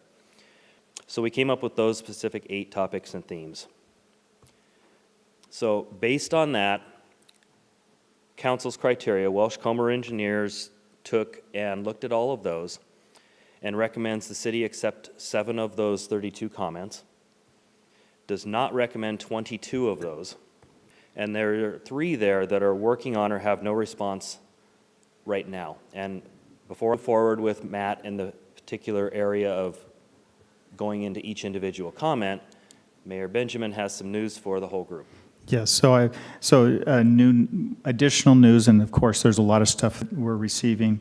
In February, the city, we found out about and applied for an out-of-sequence Complete Streets Early Funding Transportation Improvement Board TIB grant. This was a one-time unique opportunity, and as we worked with staff, they encouraged us to request grant funds to cover first, the funds for the bid alternative, which as a council we chose not to accept due to the bid costs, and then funds to cover the bid accepted items. TIB met the end of last week, and we've just received notice that TIB has awarded us a $1 million TIB grant, and there's specific criteria related to this, just for council to understand, is this grant can only be applied specifically to the December 23rd City Council approved downtown project request for bid. So any change orders we're requesting, this money cannot be used for. It can only be used for what we put out on the request for bid. And specifically, as they've noticed the bid and the grant acceptance, what it would be is, first of all, the money could be used to fund the December 23rd specific request for bid additives, the 1 through 4 and 7, which we didn't, that we had not accepted certain dollars that we were ARPA funds, certain that was utility funds related to water, Main Street, sewer, and also stormwater, and then we had this other category that was other funding options that we were yet to identify, that staff was going to bring us recommendations of what we'd be cutting in our city budget or in the CIP projects in order to make up the difference, and that was $1,072,334. So this $1 million is able to go to the additives, and the reason why I'm bringing it in here is because some of the additives fall in that purple section, they actually get added back in now because of what we just found out. And then the rest of it would be able to go toward this other, what our other funding options, so the money that we were going to either need to pull from general fund or from CIP projects and cut them. It allows us to not have to make those cuts that would have been coming up that way. Did I accurately represent everything? You certainly did. Okay. And that was why I was so late getting to council, as I was frantically typing this with the new information. Correct. So with that, so any questions related to this? So, council member. Just a quick Gaither. question. Thank you, Mayor. Additives Alt A, is that included? We approved. Oh, we approved We those. approved 6 already. We approved So 6, it would be okay. 1 through 4, 1 through 4, and 7, and 7, and 5 was a placeholder that we never did end up putting anything in, so that's why 5 doesn't exist. So it does allow us, and so that will be one of the questions that we'll need to ask on this, is whether we, if we want to move this direction for it. But with that, I'm going to go back to Sean to let him continue with what's being presented. Correct, thank you. So basically what this does is it turns the recommendations now from 7 to 9, and the others in the purple from 3 to 1. And we'll go over that, Matt will go over that as he gets going in the item by item items. So with that, Matt, are you online? I sure am, can you hear me? We can, yes, absolutely. So let me know when you want me to switch screens, and for the purpose of council, we'll have him go through all of the items, and then I'll turn it back over to Mayor Benjamin so that we can have that discussion. Go ahead, Matt. Okay, thanks, Sean, and wow, wonderful news from TIB. That's great for Pullman. Good evening, council, Mr. Mayor. You guys know me, Matt Gillis, Welch Comer Engineers. I'm sorry I can't be there tonight. I have a previously scheduled time away with my family. So I hope you understand. So as Sean mentioned, we've spent a lot of time over the last couple of months, both just holistically and then focused in open house type public meetings, gathering more information as you've requested, understanding people's concerns, understanding potential changes that are on people's minds, and also providing some more clarity, explaining the project in more detail, helping people understand what's coming. And so as I go through these recommendations, I want to be clear that all of the recommendations are given through the lens of the criteria that's been provided by you, by the city council. So anything we're giving is based on the criteria that you've given us. And so I assume you've had an opportunity to review the list. I'm going to go through these pretty quickly because I know you've been sitting there a while. I want to be respectful of your time. To be efficient, perhaps we just wait till the end to get into questions. As I go through these, I encourage you to jot down which comment number you want to talk about. So we'll just jump right in here. So as Sean mentioned, these requests are categorized into three primary things. One is the recommendations, two is those not recommended, and three in this kind of other category, which we'll get to. And then as you look at the column, we try to give as much information as we can without being overwhelming. What the comment is, does it increase cost? Because that's one of your criteria. How much does that cost? Does it extend the schedule? Another criteria. Does it trigger outside agency review? Another criteria. And then notes, and finally, our recommendations. So we'll jump in here. Number one, request for striped parking stalls. This is great. I think there's benefit to the project to do this. The city isn't required to.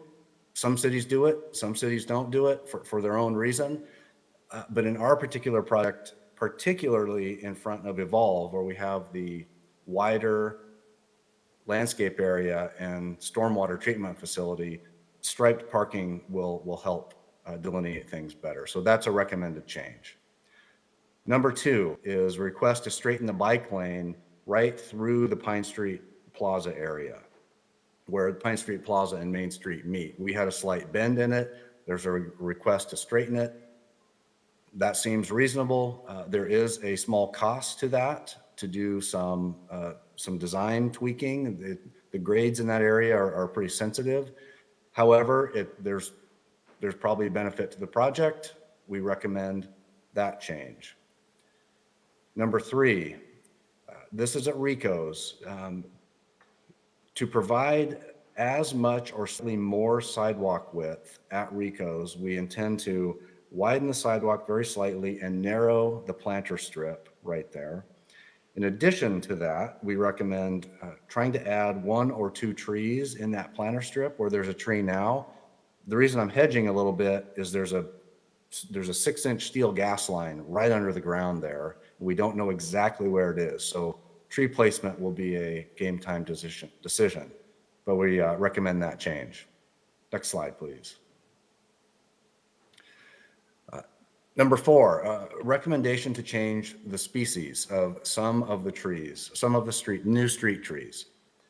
Will there be a cost increase? Yes, but it will be most likely pretty small. It just depends on availability and the type of tree. Does it extend the schedule? No. Does it trigger agency review? No. We recommend that this is approved, or that this change does occur, provided that the city park staff and street staff has an opportunity to look very closely at the list provided by others in the community. Number 5, 6, and 7 are all very similar. These have to do with slight relocation, an east-west relocation, in this case all east, of street trees. Pups and Cups request to move their street tree 16 feet to the east. Brews Books, 8 feet to the east. Neil's Coffee, 8 feet to the east. And these are up to 8 and 16. We're going to have to, when we get into the design, we'll we'll dial in the exact amounts. As far as we can tell, there aren't any conflicts with these movements. Thus, we recommend the change. And there are no changes to cost or schedule. So that covers the recommendations. Now we're into those that have been requested but not recommended. And the first category, which Sean described on a previous slide, is Pine Street Plaza. So number 8, retain all pavers up to the back of curve at Pine Street Plaza. Really, this comes down to what do we prioritize from a streetscape standpoint? Do we prioritize Main Street or do we prioritize Pine Street Plaza? From the beginning of the project, the steering committee, the stakeholder meetings, city council presentations all lean towards prioritizing Main Street. In other words, what that means is the Pine Street pavers would stop at the building faces. So we'd have Main Street and Pine Street Plaza. Would there be a cost to change to this request? Yes. Somewhere between 20 and 30,000. There'd be a slight delay in schedule, both from a design, which translates into construction. For those reasons alone, which are your criteria, remember, we have to recommend no change in the recommendation. Number 9, delete alternate 6 completely. This has to do with stormwater. So if we were to delete the stormwater work in Pine Street Plaza, it wouldn't cost any money. It'd actually save a great deal of money.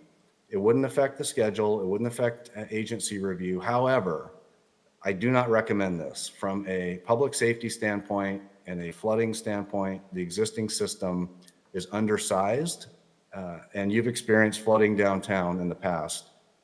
I recommend that this does not change. This needs to stay in the project. Oh boy, it's blurred on me. I can't even read it anymore. Okay, there we go. Number 10, if the project must go through Pine Street, then replace the plaza with new concrete. I think this is moot. I think that the contractors realizing that the cost to remove and replace the existing pavers in Pine Street Plaza is more difficult and more expensive than just putting in new pavers. So I think that they are doing that at their own decision, at their own cost. So this comment has kind of worked out itself. Next slide. Boy, forgive me, everything's blurry on the screen. I cannot read what that says. Matt, would it be helpful if I read them for you? Sure, if you want to read the comment, I can take it from there. Sure. Comment 11 is memory. a request to install additional ADA stall on the south side of Main Street between Grand and Kamiakin. And it goes hand in hand with comment number 12, which was the request for 2 ADA stalls to be on the block between Grand and Kamiakin. Yes, thank you. So 11 and 12 are similar. Is there a cost associated with them? That's yes. And it varies depending on where they're at, and we have to add pedestrian ramps. Will it affect schedule? Most likely affect schedule. It probably wouldn't trigger an agency review. So this one's delicate, and I understand. What we have to balance is the city, per the city council's request and direction, has achieved an ADA standard. That's what we've provided you based on your request. So you've achieved a standard, but there could be a desire for more. So now we have to balance the desire for more ADA stalls and removal of standard stalls, because as we know, there's a monetary value to every ADA stall. So I get it. It's not an easy choice, but based on your criteria, again, unless you change that criteria, my recommendation has to be no change. The next one I recall from memory is the adding a ADA stall on Kamiakin south of Main Street. This is similar. Certainly it can be done at a much smaller cost because it's temporary. It'd be during construction. There'd be a small cost, no change to the construction schedule, no agency review. But in working with the business community, one of the most important things was we need a place for people to get in and get out. So Kamaiak and South of Main is that opportunity, DoorDash, deliveries, those types of things. So again, it's a balance. Because of the criteria, I'm recommending no change, but this is very appropriate for the Ad hoc Parking and Transportation Committee. Okay, I can see it again. Thank you, Sean. Find a solution for permanent loading and unloading zones. So if we do that on Main Street, if we provide a place for trucks to park, what we have to sacrifice is either parking or sidewalk width. And through the entire project, on-street parking and maximizing sidewalk was paramount. And so in our minds, that right there, in addition to it's going to cost extra in both time and money, the recommendation has to be no change.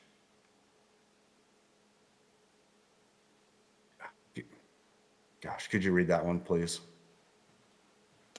You bet. 15 is we're now in traffic operations. And the received comment was try to make improvements to the Spring Street signal, specifically the east-west left turn movements. Yes, thank you. So again, back to criteria. Would there be a cost increase? Yes. I think it was around, it could be up to 50,000. There would be a delay in schedule, and it would trigger another agency review with the DOT. This really comes down to it's not in this. It wasn't in the original scope of work, and we have to set the boundaries of the project somewhere. It doesn't mean it's not a worthy project, but it's probably down the road and thus not recommended. 16, please. Yep, 16. Oh, I can see that speed table. Request to remove the speed table. This would be a costly request. One might think offhand there'd be a savings, but if we remove the speed table, which is intended to slow traffic, prioritize pedestrians, if that's gone, then we need to put back in a traffic signal to control pedestrians and traffic. And from the onset of the project, it was pretty important to a lot of the early steering committee and stakeholder discussions that we want to prioritize a pedestrian-centric downtown. And so for those reasons, we recommend not changing, not removing it. I don't see the presentation at all anymore. Okay. 17 was traffic operations. Driveway approaches on Paradise to be right in, right out due to the amount of traffic that will be on Paradise. In other words, no left turns would be allowed. Correct. And to be clear, this is during construction. So the nature of Paradise will change a little bit when we go to two-way. Our recommendation is not to change anything at this point. We need to wait and see what happens during construction and then make some adjustments. It's very common in construction. We don't know exactly how people will behave, but we can adjust accordingly. Okay, I can see it again. I think you can go to the next one. Okay, thank you. 18, we're in now the planters and trees section. Yes, sir. Delete the planter beds. So there would be so this request is delete all the planter beds and replace them with concrete. So there'd be a cost associated with this to redesign, certainly through all the team members involved in this. There would probably be a delay in this, but it wouldn't require an agency review. So for those two reasons, there's no recommended change. Also, that is contrary to the direction of the whole steering committee and concept design process. Does that next one say can the trees be retained? And retained. Matt, I'll go ahead and read the comments so that we can expedite this. So number 19, can the trees be retained? So is there a cost associated? Absolutely. If there's going to be a redesign to retain the trees, it would be very costly. It's essentially a complete redesign, and it would certainly require agency review and a delay in schedule. And the design is contingent on if it's even feasible. And we've discussed this at length, and there's been a lot of brain power put into this specific topic, and I am not confident that these trees can be saved. That's why we've arrived at the recommendation and the city council approved removal of these trees to give the city what they want in their downtown. Comment number 20, can trees be repurposed? The nature of this was at our public meeting, what's happening to the trees? And so I asked Apollo what's going to happen. And they said, well, they're going to be essentially turned into chips, donated to the community. And I believe it says the trunks will also be donated as well, and probably in the form of firewood or whatever people want to use it for. But no, there's no change. That's really just an informative comment for the most part. Comment 21, add tree grates to the project. The planter beds under the street trees remove valuable downtown space for outdoor gathering, dining, etc. for downtown businesses. Thank you. In the most extreme case, if all the tree grates were replaced, it's on the order of a $400,000 increase, definitely an increase in time, probably no agency review. If there were fewer, I put the cost for fewer there. There's a per each. It's probably around $7,000. But the reason we're saying there's no recommended change is this was outside or not included in the original scope of work. They certainly, it's not impossible to add them, but they're not in the current scope in your current direction. The next topic is under sidewalk texture. Comment 22, replace bulb-out pavers with simple poured-in-place concrete slab. Use concrete pavers everywhere else. Thank you. So would there be a cost increase? No, there'd actually be a pretty substantial credit. It wouldn't impact the schedule. Really, we're just taking out the color in the clay pavers and putting in concrete. One of the directives early in this project was create a reason for people to come to our downtown. One of those reasons is a warm environment. One way to create a warm environment is to add color and texture. So even though there's a savings, the color and texture downtown from the input we've gotten to thus far is very important. And so there's no change recommended. Comment 23, retain bricks in front of Old Banner Bank at 300 East Main instead of pouring a new sidewalk. Yeah, I think the biggest issue here is this has to be removed because it's currently not ADA compliant. We cannot leave it in place. The slopes are too steep, and so it cannot be saved from an ADA standpoint. We're seeking an easement, which I don't think we're going to get, so we're going to have to modify the design very, very slightly, but everything's fine. But yeah, no change is recommended from a leave it in place standpoint. We just cannot do that. The next several comments relate to bike lane. Comment 24, change the location of where the on-street bike lane near Spring Street enters the new sidewalk level bike lane to the approximate station of 24+00 between two existing driveways. Okay, for context, this is down at the east end by the Armory. If there was a design change here, yes, it would cost time and money and certainly agency or DOT review. That being said, we believe the design as designed is the best for the context.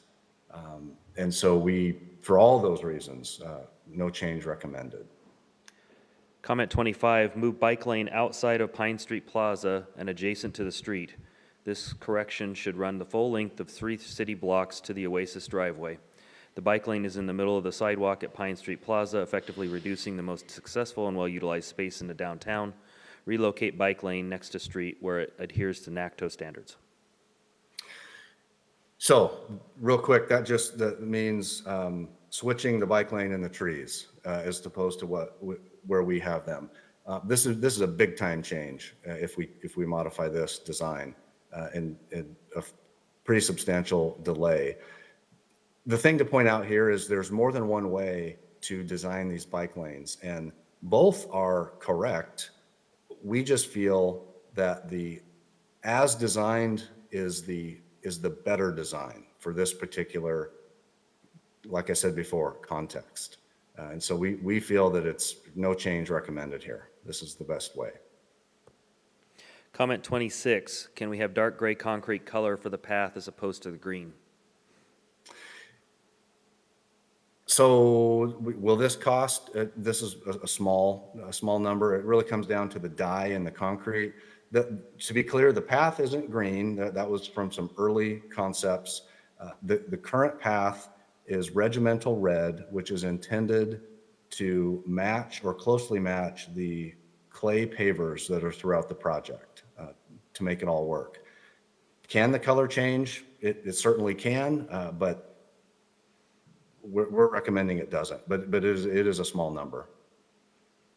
Comment 27, extend bike lane to Grand Avenue.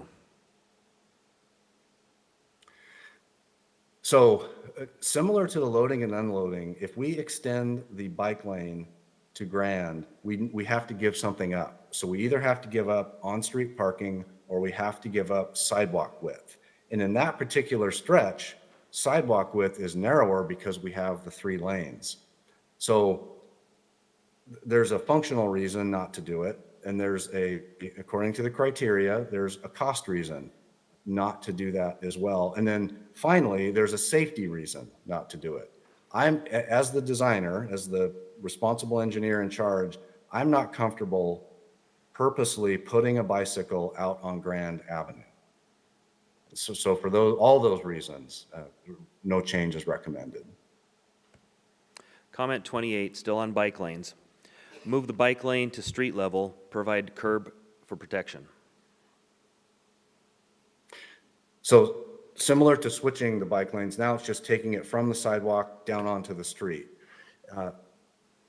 Again, there's more than one way to design these bike lanes. We believe that the current design is the better design. If we change it, it would be a substantial design change, costly from a design standpoint, costly from a schedule standpoint, and require agency review. So we can't recommend that change. The last of the non-recommended requests, comment 29, create protected intersection at northeast corner of Main and Kamiakin. Yep, so northeast corner of Main and Kamiakin, there's an ADA stall there where our bike lane interacts with it. It's just not a standard design element. And so again, lots of different ways to do it. We spent a lot of time tweaking on this and believe the current design is correct. If we change it, there is costs and schedule implications. So no change is recommended. Moving on to the other requests related to street furniture and fire lanes. Comment 30, street furniture, do not powder coat the existing stainless steel bike racks. So based on the news, so 30 and 31 will actually be recommendations.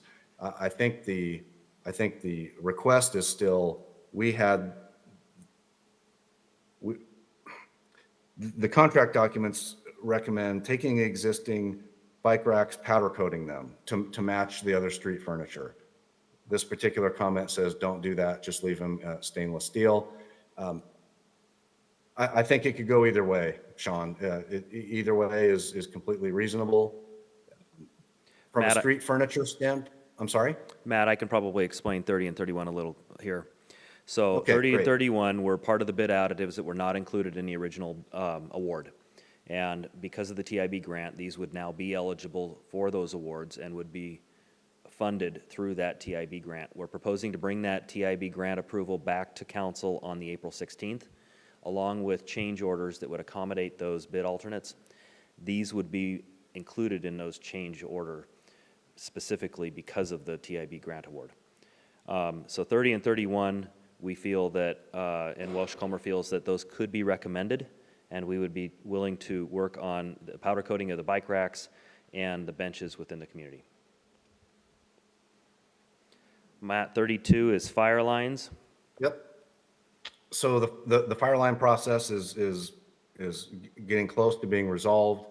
The quick story is while the project is excavated, property owners, building owners have the option to install a fire line. That's about $25,000 per line within the right-of-way. We're also working with them to figure out if they choose to stub them into their buildings while construction is underway.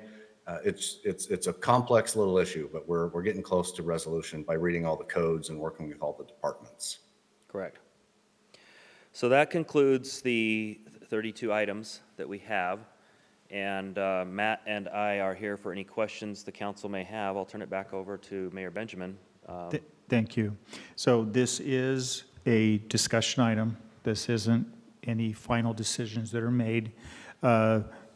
Staff's recommendation is that, as was said, related to the TIB grant, to bring that in, that would come back to at our next council meeting, which is on the 16th. We don't have a council meeting on the 2nd because we have a special council meeting with ASWSU on the 3rd, and the 9th is canceled. So the 16th would be when that would come back for acceptance of the bid. And then if council is in agreement, we would then bring those bid items back in as a part of it. And I'm looking to staff just to make sure I'm correct in how I'm saying that. So those additives 1 through 4 and 7 would then get added back, would then be presented as a change order. Mike? Yeah, excuse me, Mayor, you're correct. We would bring back an agenda item, accept a TIB grant, and a change order for those items directly related to those TIB grants, the bid alts that were not awarded 1 through 4 and number 7. So that would be one piece. Mm-hmm. So would be brought back. And then what I'm looking for tonight is direction from the council on what additional change orders that we would bring back at that meeting for to bring before the council. I'd like to start first with the recommended ones, just as a part of the discussion. There's 9 of them that are being recommended, and so can we first of all talk about those? Are there any of those that are recommended that people would like to talk about as it relates to them?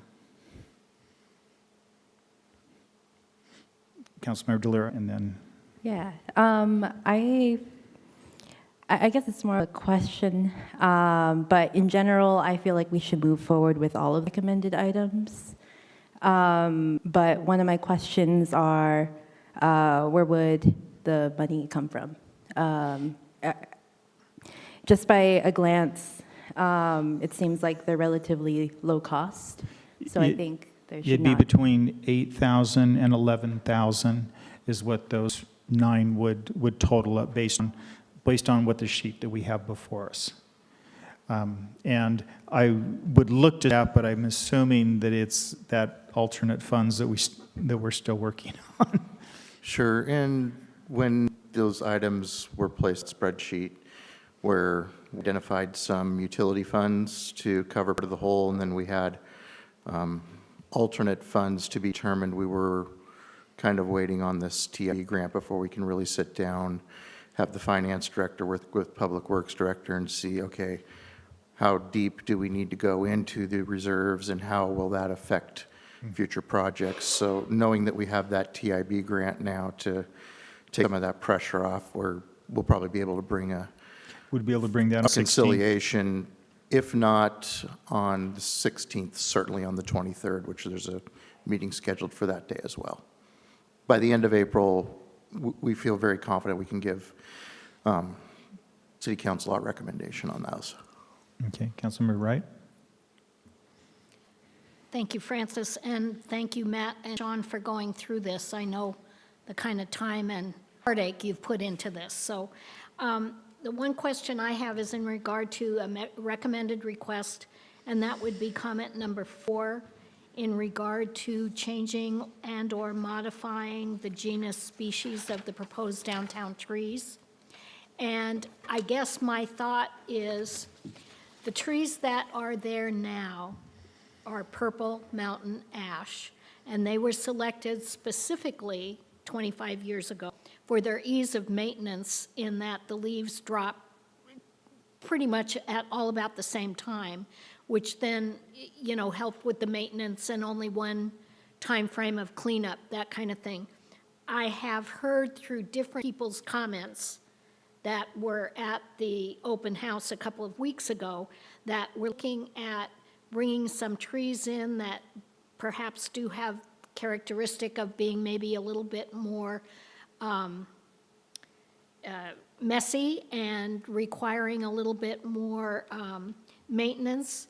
Number one, I'm asking if that is indeed the case.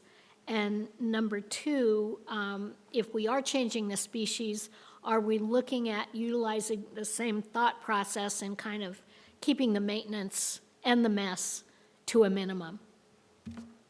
So I'd like to hear what you think about that. Matt, if you want to talk about the species, I can talk about the maintenance side. Well, sure. I am not going to profess to be a tree expert or an arborist. That being said, I did consult with our landscape architects who are also arborists and do feel that the requested species were appropriate. I think that means from they aren't going to be dropping berries, I think is one of the primary concerns, which is a bad thing in downtowns. I'd be happy to research that a little bit more, but I don't know the details. I know the intent here was to go ahead and take that back to our Parks Department for clarification and their recommendations on those.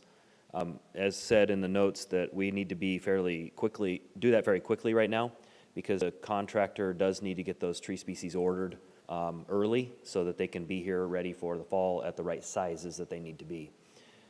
So that's our intent, is to take that back to Parks kind of through the same lens of the maintenance, going with that, and make similar recommendations, if any.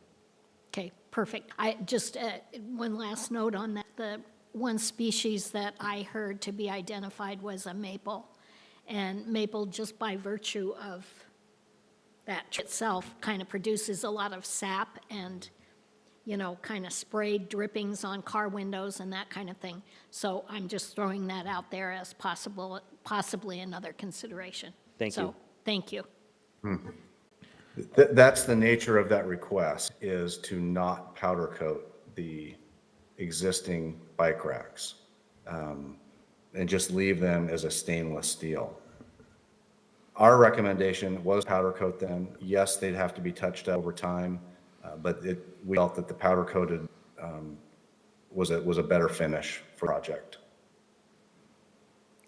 And just for clarification for the audience and anybody that may be tuning in, again, the green items at the beginning were the ones that, when this was created, that Welch-Comer was planning to recommend, and the purple ones were outside of the scope, but between when this was created and brought to you, they suddenly became in the scope because of the TB grant. Okay.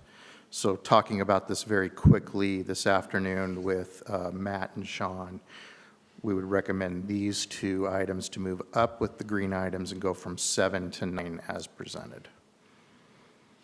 And obviously with these two, and so this is a discussion. They would come back on the 16th, and on the 16th the staff may have a very specific one way or the other that they would bring to us, and at that time there would be opportunity for discussion if we needed on that.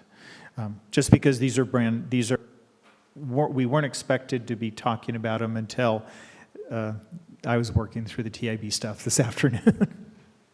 Okay, so I hear a consensus for the recommended, the 9, so the 7 that were the green, the 3 that were in the purple, for them to come back as change orders then.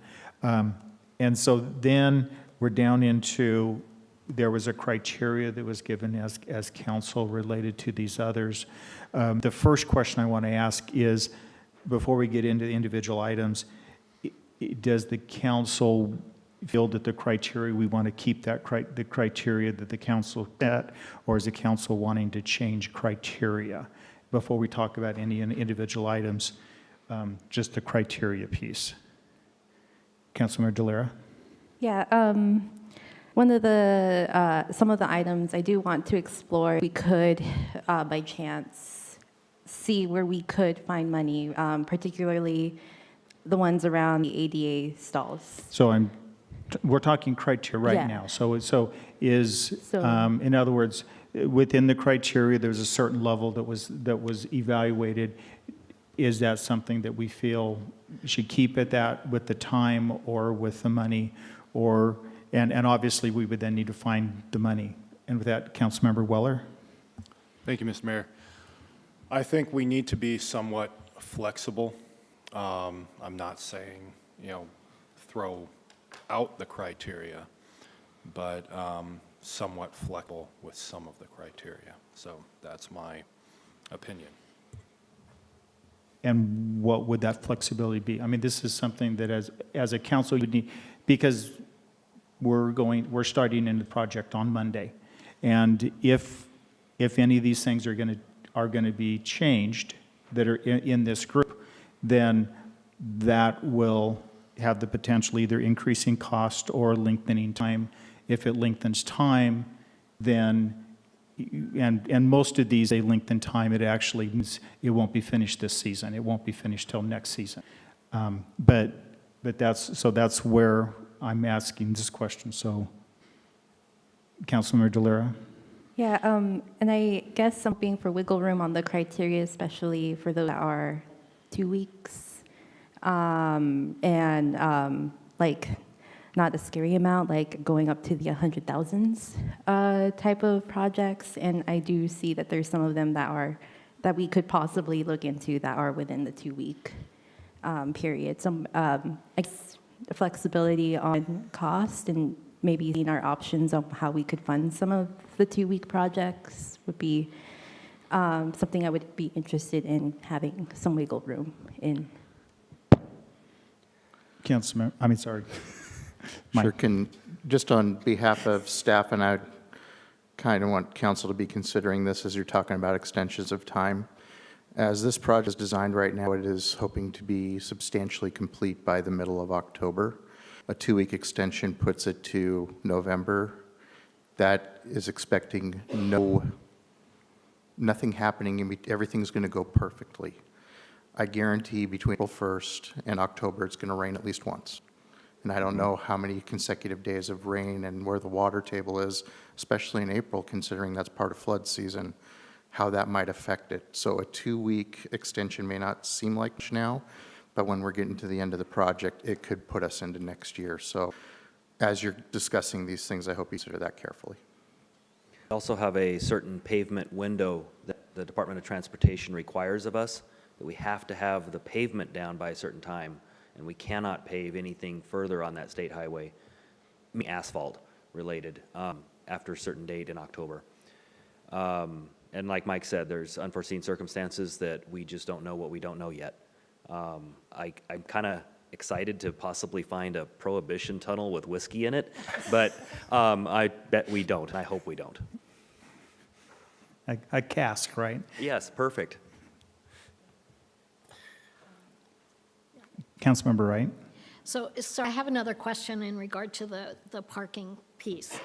And if we were to change the location of those ADA compliant spots to provide better access, as was requested by one of our earlier callers, to get within the 200-foot area. So if one were to put those spaces in the middle of the block, which then would maybe provide easier access from one end to the other, is that feasible or not feasible? I'm asking these questions out of ignorance because I don't know. That's a great question. I'll defer to Matt on that.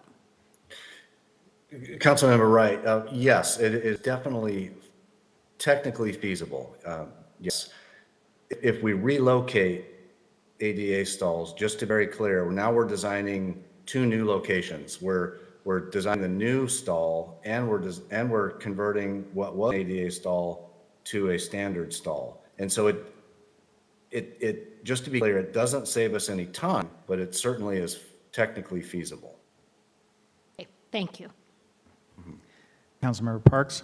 Follow up on that issue, because that's what I was going to ask, but I was going to wait till we got into the specifics, or I was going to ask about this. If we proceed with the project the way it is now, would it be feasible for us to add ADA at a later time? Okay. Looks like staff is, Mike. Yeah, actually, this was something that Councilor Weller and I were just researching very recently. Yeah, to be able to add ADA stalls at a future time would not be difficult at all. We just have to put up the sign and paint. There is some particular parking restrictions in the C2 zone. So we would take a look at that and see if there's any ordinance that would need to be quickly amended. But if council wanted to take action adding, let's say council wanted to make everything ADA down, we could do that. So if we let the project proceed as is regarding this specific issue, and then maybe next spring or next summer, we could change it if at that time, then that's fairly easy. Yeah, the door doesn't shut. It's just a matter of painting the stalls and putting up the sign, which needs to be at least window level for somebody that's driving. So if you put a ADA sign mid-block, that gets a little, right. The it only could be done. clarification that I think, I saw Matt, I saw your face there, and I think the only clarification that Matt and I have had discussion on is that it would require a ramp from the parking surface to the sidewalk surface. There does need to be an accessible route from the parking level to the sidewalk level. And that's why so many of these stalls are built at the beginning or the end of the block where the Correct. ramps exist. Correct. So they Yeah. can be added, but that would require additional construction that would need to happen there to remove the curb and gutter Right. to build the ramp up to the sidewalk level. Understood. I also think one of the reasons I'm asking this is because I think we probably need to sort of live with it for a little bit and use it and see. I think I'm glad we have one spot right now, but we might realize that, they need to be here, or, so it feels like maybe we need to use it a little bit before we know and get feedback from the people who are requesting it as well. Because the whole thing is going to look completely different than it does now. And so I think that's another reason. Thank you. Councilmember Weller?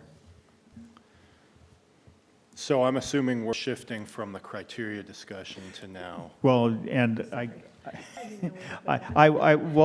trying, so I was trying to figure out, is there big criteria discussions? What I'm hearing from the council is, no, they're really not trying to shift the criteria, but there are some things that we do want to discuss. So yes, with that, we'll transition. Nathan? So, okay. Sorry. So in my, comment as far as being flexible, it's more along the lines of question. And, both Sean and Matt, you received my email earlier, and of course I CC'd Mike, Mayor, and that was, I tried to do that, as I said in the email, so that there's no discomfort, so that answers can be, prepared and so on. So, and I got to say, first of all, Matt, your team and Apollo have gone above and beyond. So I just want to make sure that you understand that. Doing the community meetings, all of the input that you've taken, I saw you at a table just sitting down with some very active community members and trying to answer questions. So I want to make sure you understand that. I also want to kind of harken back to an email you sent me regarding when we talked about the ADA. This was 11/15 of 2022. So you had put that in an email to me. And so I went back and looked at that, and the ADA conversation has been going on for, Liz was right, a very long time. And I think it predates us and Welsh Comer. In November, I had stated we need parking spots at the locations that were mentioned here, whether by Rico's, whether by Black Cypress. Right in the meeting, I said we need that. Eileen, sitting right next to me, said the same thing. And what was stated, what you had explained is, well, they're around the corner, and that it actually exceeds ADA and is into PROWOG. And that's great. I think anyone who has a disability or even a temporary disability can understand sometimes walking 200 feet, 50 feet When I dislocated my foot in MMA, I could hardly walk 50 feet, and I had a handicap parking, sticker for that. And some of the people having to walk or use a cane around the corner to get to Black Cypress is just not acceptable. And I think also it should be mentioned, one of the ADA parking spots is located at the closed Banner Bank and Plasma Donor Building. There's nothing that's really within a good distance. I mean, you can get down to the Salon, Mila, things like that. But the most active, I would say, part of Pullman has no spots. And I know you were talking about the efficiency, the cost of parking spots. Look, I'm more than willing, and I would hope other community members would be more than willing to walk a little further so that somebody who has a disability can be parked where they can actually get to a building. And I will say, as I was looking over the maps and I was driving around, there's some areas, and maybe this is something that the parking committee can look at. There's a long strip that's probably about 3 cars wide or long that is kind of right in front of High Street parking, or the High Street Park, that there's no parking allowed there. And now I don't know why, and that's something that I'm sure police or parking would understand. There are also 2 spots, about 2 spots I could see, on the High Street parking by Rancho Viejo that could possibly be utilized, and that's up back a little bit. So what I am saying in this kind of tirade, and I understand it's a tirade, is that this needs to be done. And I understand the criteria, I hear the criteria, but it's unacceptable that we've taken this long. So I appreciate what you're saying. I do appreciate that you did go above and beyond, especially with the prologue. This needs to be done, absolutely. So, Councilmember Wright? I'm going to go back to the 2018, 2019 timeframe before this was even thought of as a possibility. And one of the things that came out of the BDS downtown master plan was that we make the downtown area people-centric, and that's for all people. And I think we do need to listen to our citizens in terms of what some of their needs are, but also looking at it realistically, that it may not be an immediate, that this is going to happen between now and October, but if indeed there is the possibility of making some additions as we get beyond, the actual construction timeframe, I think that we need to make sure that we honor that. And certainly we don't want to incur any additional expense, but whatever we can do to keep that in line and still be able to provide these tools for our less than mobile constituents, we need to be looking at that. So, Councilmember Fajarin? I'll just echo the comments made by Councilmember Wright and Weller and give Matt or Sean a chance to respond.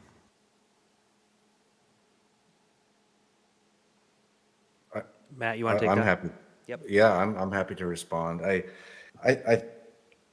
I respect the statements in position, and I understand.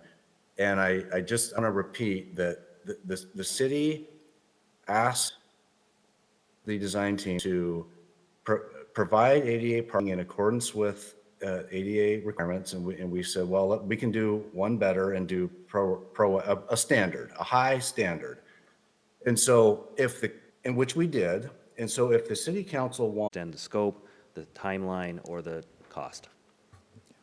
And one comment that I will make, I know there was a reference to, there is a block that has ADA scheduled to be located that seems to be underutilized, but this downtown project is to grow the businesses downtown, and I firmly believe that space will be utilized, and so to take, if we were to take from one block to another block, I don't feel that is proper, because that block will need it in the plan as we grow. So anyone who has talked yet? Councilmember Gaither? Yeah, I can stress enough how crucial community input is. I think it's also essential to manage expectations reasonably and realistically. I would love to see more ADA parking spots, but I'm concerned that it's just 2 weeks we don't have. If we lose those 2 weeks, do we really have those 2 weeks to spare? And I do trust the recommendations of Welch and Comer and of the course that we're on based on the planning phases. I mean, a lot of work has been put into this, and we are listening to the community input as well. So I guess my question is, do we have 2 weeks to spare? Councilmember DeLera?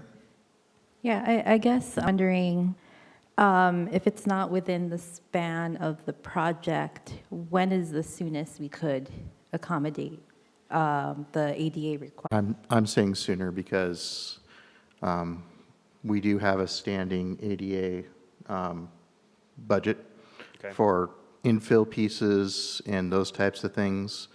So I can see us, increasing that budget. I'm kind of looking at Kurt. I'm going to say it's in the $25,000 range yearly. Yeah, look at that. So yeah, there is a standing ADA every year, and in every budget cycle we do bump it up 10% as well, just because of the cost of goods and inflationary deals. But we have a ongoing program, so I'm sure we can tuck something like that in. It just means some other smaller projects might get pushed down the road, but there are some opportunities that, and in Sean's defense, this is his first CIP. So. And I'm being very conservative. Yeah. Sean's been very careful.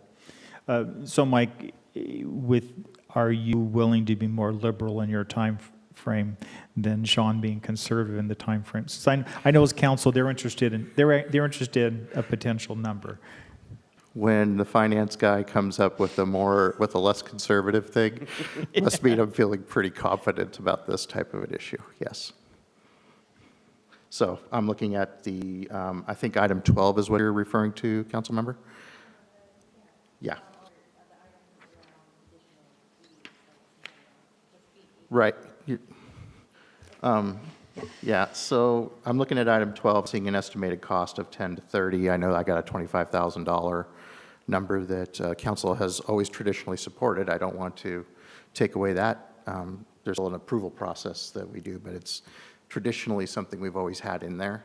So I'm assuming that that's a goal that this council still has as well. So I believe there's some dollars there. Within the CIP process is something that the council could get onto 2025, or would it need to be on 2026? This is an ongoing yearly thing. Yeah. If you look at the 2024, there's a number, and in doing the workshops with staff, there's a number as well. So we're continuing to bring this project along. There's dollars budgeted for all 6 years in the next CIP that you will be seeing. So when the CIP comes for us for 2025, depending on priority of the council, it could be funded as a part of that piece. The engineering, we'd have to look to engineering to make sure they have capacity in the midst of. So it's not just a funding piece, but a capacity piece. Councilmember Weller, sorry. So I was just looking a little bit into the ramps. So now, Matt, can you explain if the ramps need to be constructed if you are not redoing the street or walkway? So if you came in post downtown project? Yeah. Yeah, so there would be some demolition. I think that we'd want to be careful to locate any new or future ADA stall in an area that doesn't conflict with a light pole or a tree. Because as you know, we have lots of those. Yeah, so there'd be some concrete removal, some saw cutting. It's normal public works, small construction. Did that answer your question? Yeah, and then I was also thinking, so when I was looking at this, now I'm not an expert, although I play one up here. The ADA standards requiring ramps indicate if it's, the ramp is only required if it's being constructed new. So if we were to be able to put a ADA stall, for instance, on Brand to help out or something along those lines, that wouldn't need a ramp, would it? That's what I'm reading here. I think there are some circumstances, yes, where that is allowed. Okay.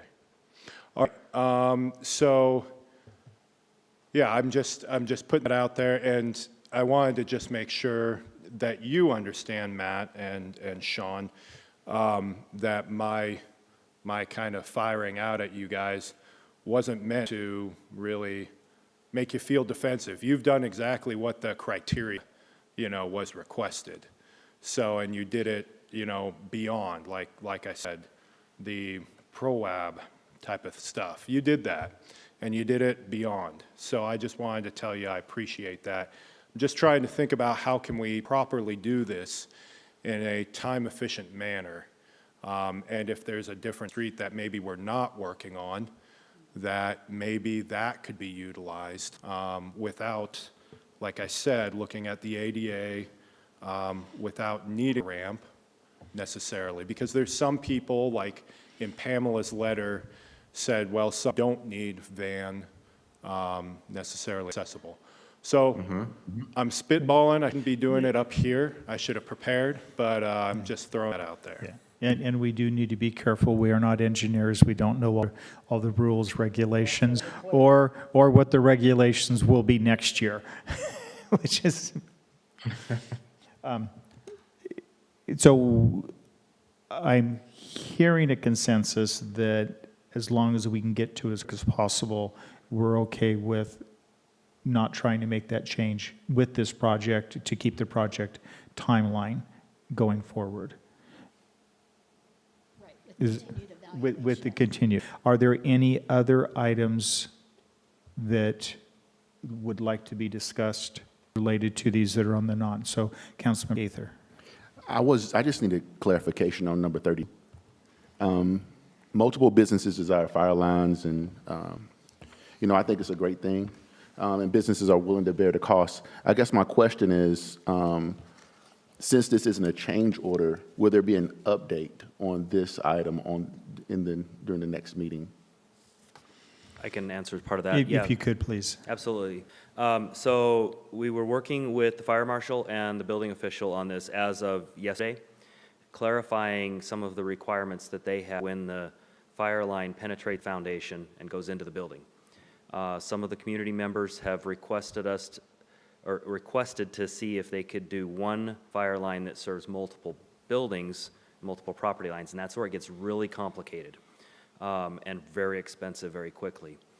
The fire marshal and the building official have requirements related to type of construction between those properties if they do that kind of construction, of the fire line penetrating the structures through property lines. There's a lot of rules and regulations that go through that. We were trying to clarify those as of yesterday on that.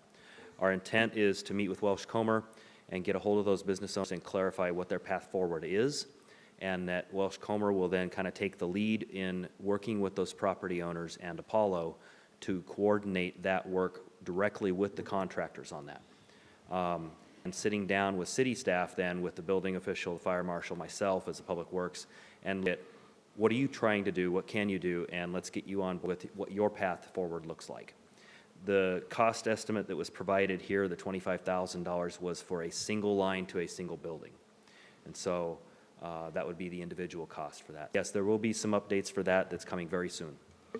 But will businesses have that update this week? Because I keep keep telling them it's coming, and so they would appreciate a timeline. Sure. For that, I'm going to defer to Welch Comer. Before we go on to that, I want to further answer Councilmember Gaither's question. Will there be a change order for these fire lines as far as finances go? No, because these are private lines and it's not in the scope of the project. So before I turn it over to Matt, yeah, the staff has been meeting on this. We felt it was pretty wrapped up last week, but some more questions have been coming in over the first part of this week. And there isn't one answer for everybody. It's based on everybody's individual situation. So Matt, is there anything you can add to that? You bet, Mike. Thank you. Mr. Mayor, we do have a near complete document summarizing and collating all this information that's happened in the last couple of days. It's going to go out to all the interested property owners tomorrow. Tomorrow's Wednesday. Yes, tomorrow. Thank so you. that document will, yes, sir. Thank you, Councilmember Parks. And just to clarify, when we talk about business, we're interchanging business building owner, but it really is the building owner who is responsible for this. That's so correct. if a business is leasing the space, then they are not responsible. I just wanted to clarify that because we're sort of interchanging the language. Whatever the contractual obligation between owner and business is not our purview. So typically, we deal with the property owners in this case, but they may have deferred to the businesses. Understood. Thank you. Councilmember Delera? Yeah, and then just kind of along the lines on the fire suppression stuff, with the upcoming updates, and from my understanding, it sounds like the plan is moving away from the direct line, and that being at a cost of $25,000.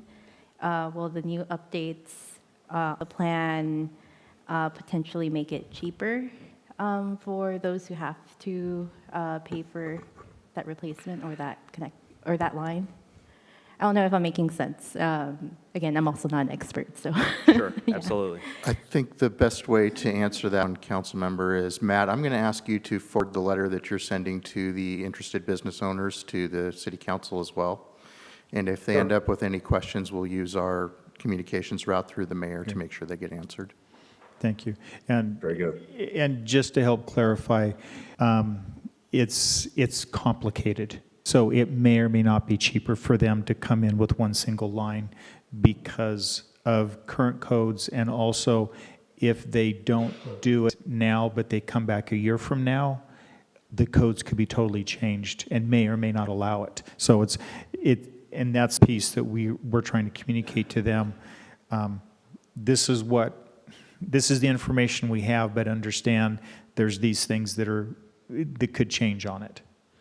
And part of that also deals with, if we bring wine in and serve 3 buildings, as an example, they don't know what they don't know inside their structure and what that cost would be, what the penetrations are from building to building, what the requirements are there. They haven't analyzed that component of it yet. And so that cost very well could be a lot more. Mm-hmm. And we're trying to give them most accurate information, and so that's why we're being careful as we work through this. Any other items? Just checking with other people first. Councilmember Delera. So sorry. I do want to bring into up in discussion of what the recommendations that the Pullman Civic Trust has brought forth. I think we should seriously consider. The one that right off the bat I think would be doable is changing the color of the bike path. And I think they make a really good point that kind of the erosion of the color over time might also not look aesthetically pleasing over time. So, but I also want to hear if anyone else has any thoughts on the recommendations that come from the Pullman Civic Trust. So brown is fine too. I don't really, it's not a hill worth dying on for me. If that is a preference of the council, color can change. Now, my understanding is these colors were developed by the design committee that worked on this. Is this So where did the red color originate from? Let me go there. No, sorry. That was not developed by the design committee. We originally selected green because it was a high contrast between, this is the bike lane, this is the sidewalk. And so that's the direction the design team went. And then we changed to the regimental red to more closely match the clay pavers once we realized the cost of the green. Councilmember Parks? Well, I was going to say that I think red or some color is important to delineate the bike path so that pedestrians see the bike path and people alighting from vehicles see the bike path. I think to me, it makes sense to have it actually stand out so that it is very visible and people are aware of it.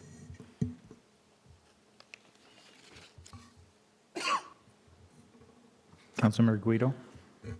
I'd have to agree with Councilmember Parks. In my view, that makes sense to have it stand out, and I think we have to look to the idea that it goes with the aesthetics and the pavers too.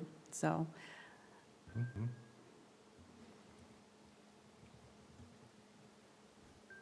Councilmember Gaither?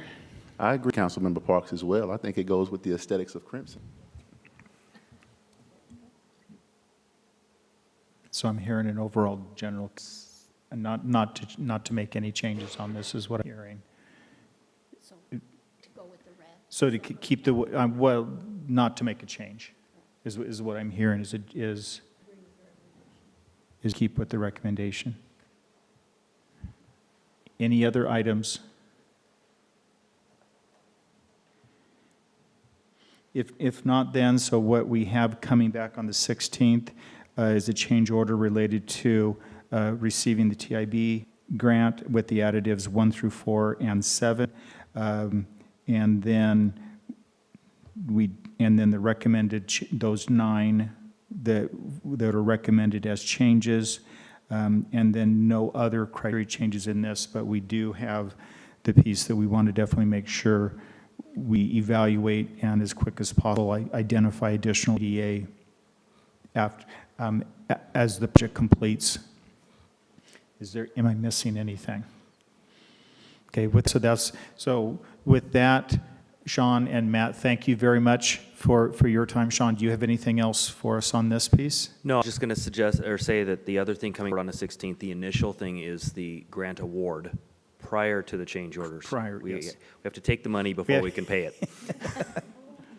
All details. I'm trying to get Mike Urban's heartstrings warmed up there. Okay, so that completes this discussion item. Under new business. Thank you. Thank you very much. I appreciate all the hard work of your staff, of Welch Comer, getting us to this point and continuing to move forward. So Thank you. thank you. On new business, there's one item that I have that I'd like for us to talk about. We do have a special meeting that's on the 3rd with ASWSU. Are there any particular agenda, any particular topics you'd like to make sure that we cover with ASWSU? And so I just want to get that list. And so I see a head nod. So Carla, I'll let you start off if there's, and just what are the items, and then we can make sure that we have something to report to them. Yeah, sorry I'm hogging up the mic a lot. Public transportation, would like to see what their updated thoughts are on that. Food insecurity, and their thoughts and their experience as renters, especially off campus students, what they around their experiences living off campus. So these are all what we would like for them to provide feedback for us. Are there any items? Okay, that's good, Councilmember Well. And I'm also looking for, are there any items that we want to communicate to them? And I would, under the transportation, I would imagine that we'd want to we'd talk about the airport that's coming up. Councilmember Weller? To them, I would say downtown. I think that's important. Yeah, the transportation, like Megan was talking about. I'd also like to hear their thoughts as far as mental health, and along a similar line of food insecurity, homelessness, or economic challenges, maybe one. And I don't know how involved they are with veterans, but I would like to see if they could have somebody from VMAS come and talk to us, veterans military affiliated students. So you're requesting for Mass to be part of the meeting? I think they could probably give a report from. Yeah, so understand this is their meeting, we're going to them. Yeah. And so I just want to be careful as opposed to when we host them here. So I will pass this, Mike and I will pass this information on. Councilmember Parks? When I talk about downtown, I would be, and perhaps they'll have this on their agenda, what are their questions and concerns, through the summer into the fall, but perhaps that'll come on their agenda. But that would be something I would ask when we're talking about it. So both an update and then also their thoughts and questions. Any others?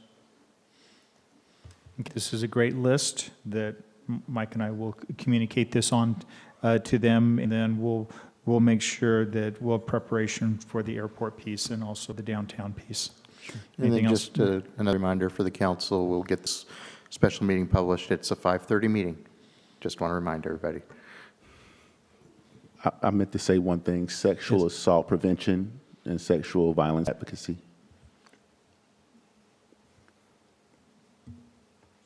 Or sexual violence prevention. Mike, do we have a location yet? Yeah, we do. It's in Cub 204, and we'll make sure that we publish that as well, because it is an open public meeting since the council will be in attendance. Okay, and ASWSU knows about it? I know last time there was some confusion about. They've mentioned to us, they've Okay. requested us to come. Just last time there was some confusion about what time and, yeah, so. Dee, cool. I just went back over my text messages with Sebastian to just lay it down one more time. Yeah. All right. And he communicated. Dee, hold them to it. He communicated on Saturday No more than you that can. he was looking forward to for us coming up. That's all that I had. Is there any other new business that anyone else has to bring before us? If not, I would entertain a motion to adjourn. So moved. Second. All those in favor? Aye. We are adjourned. Thank you.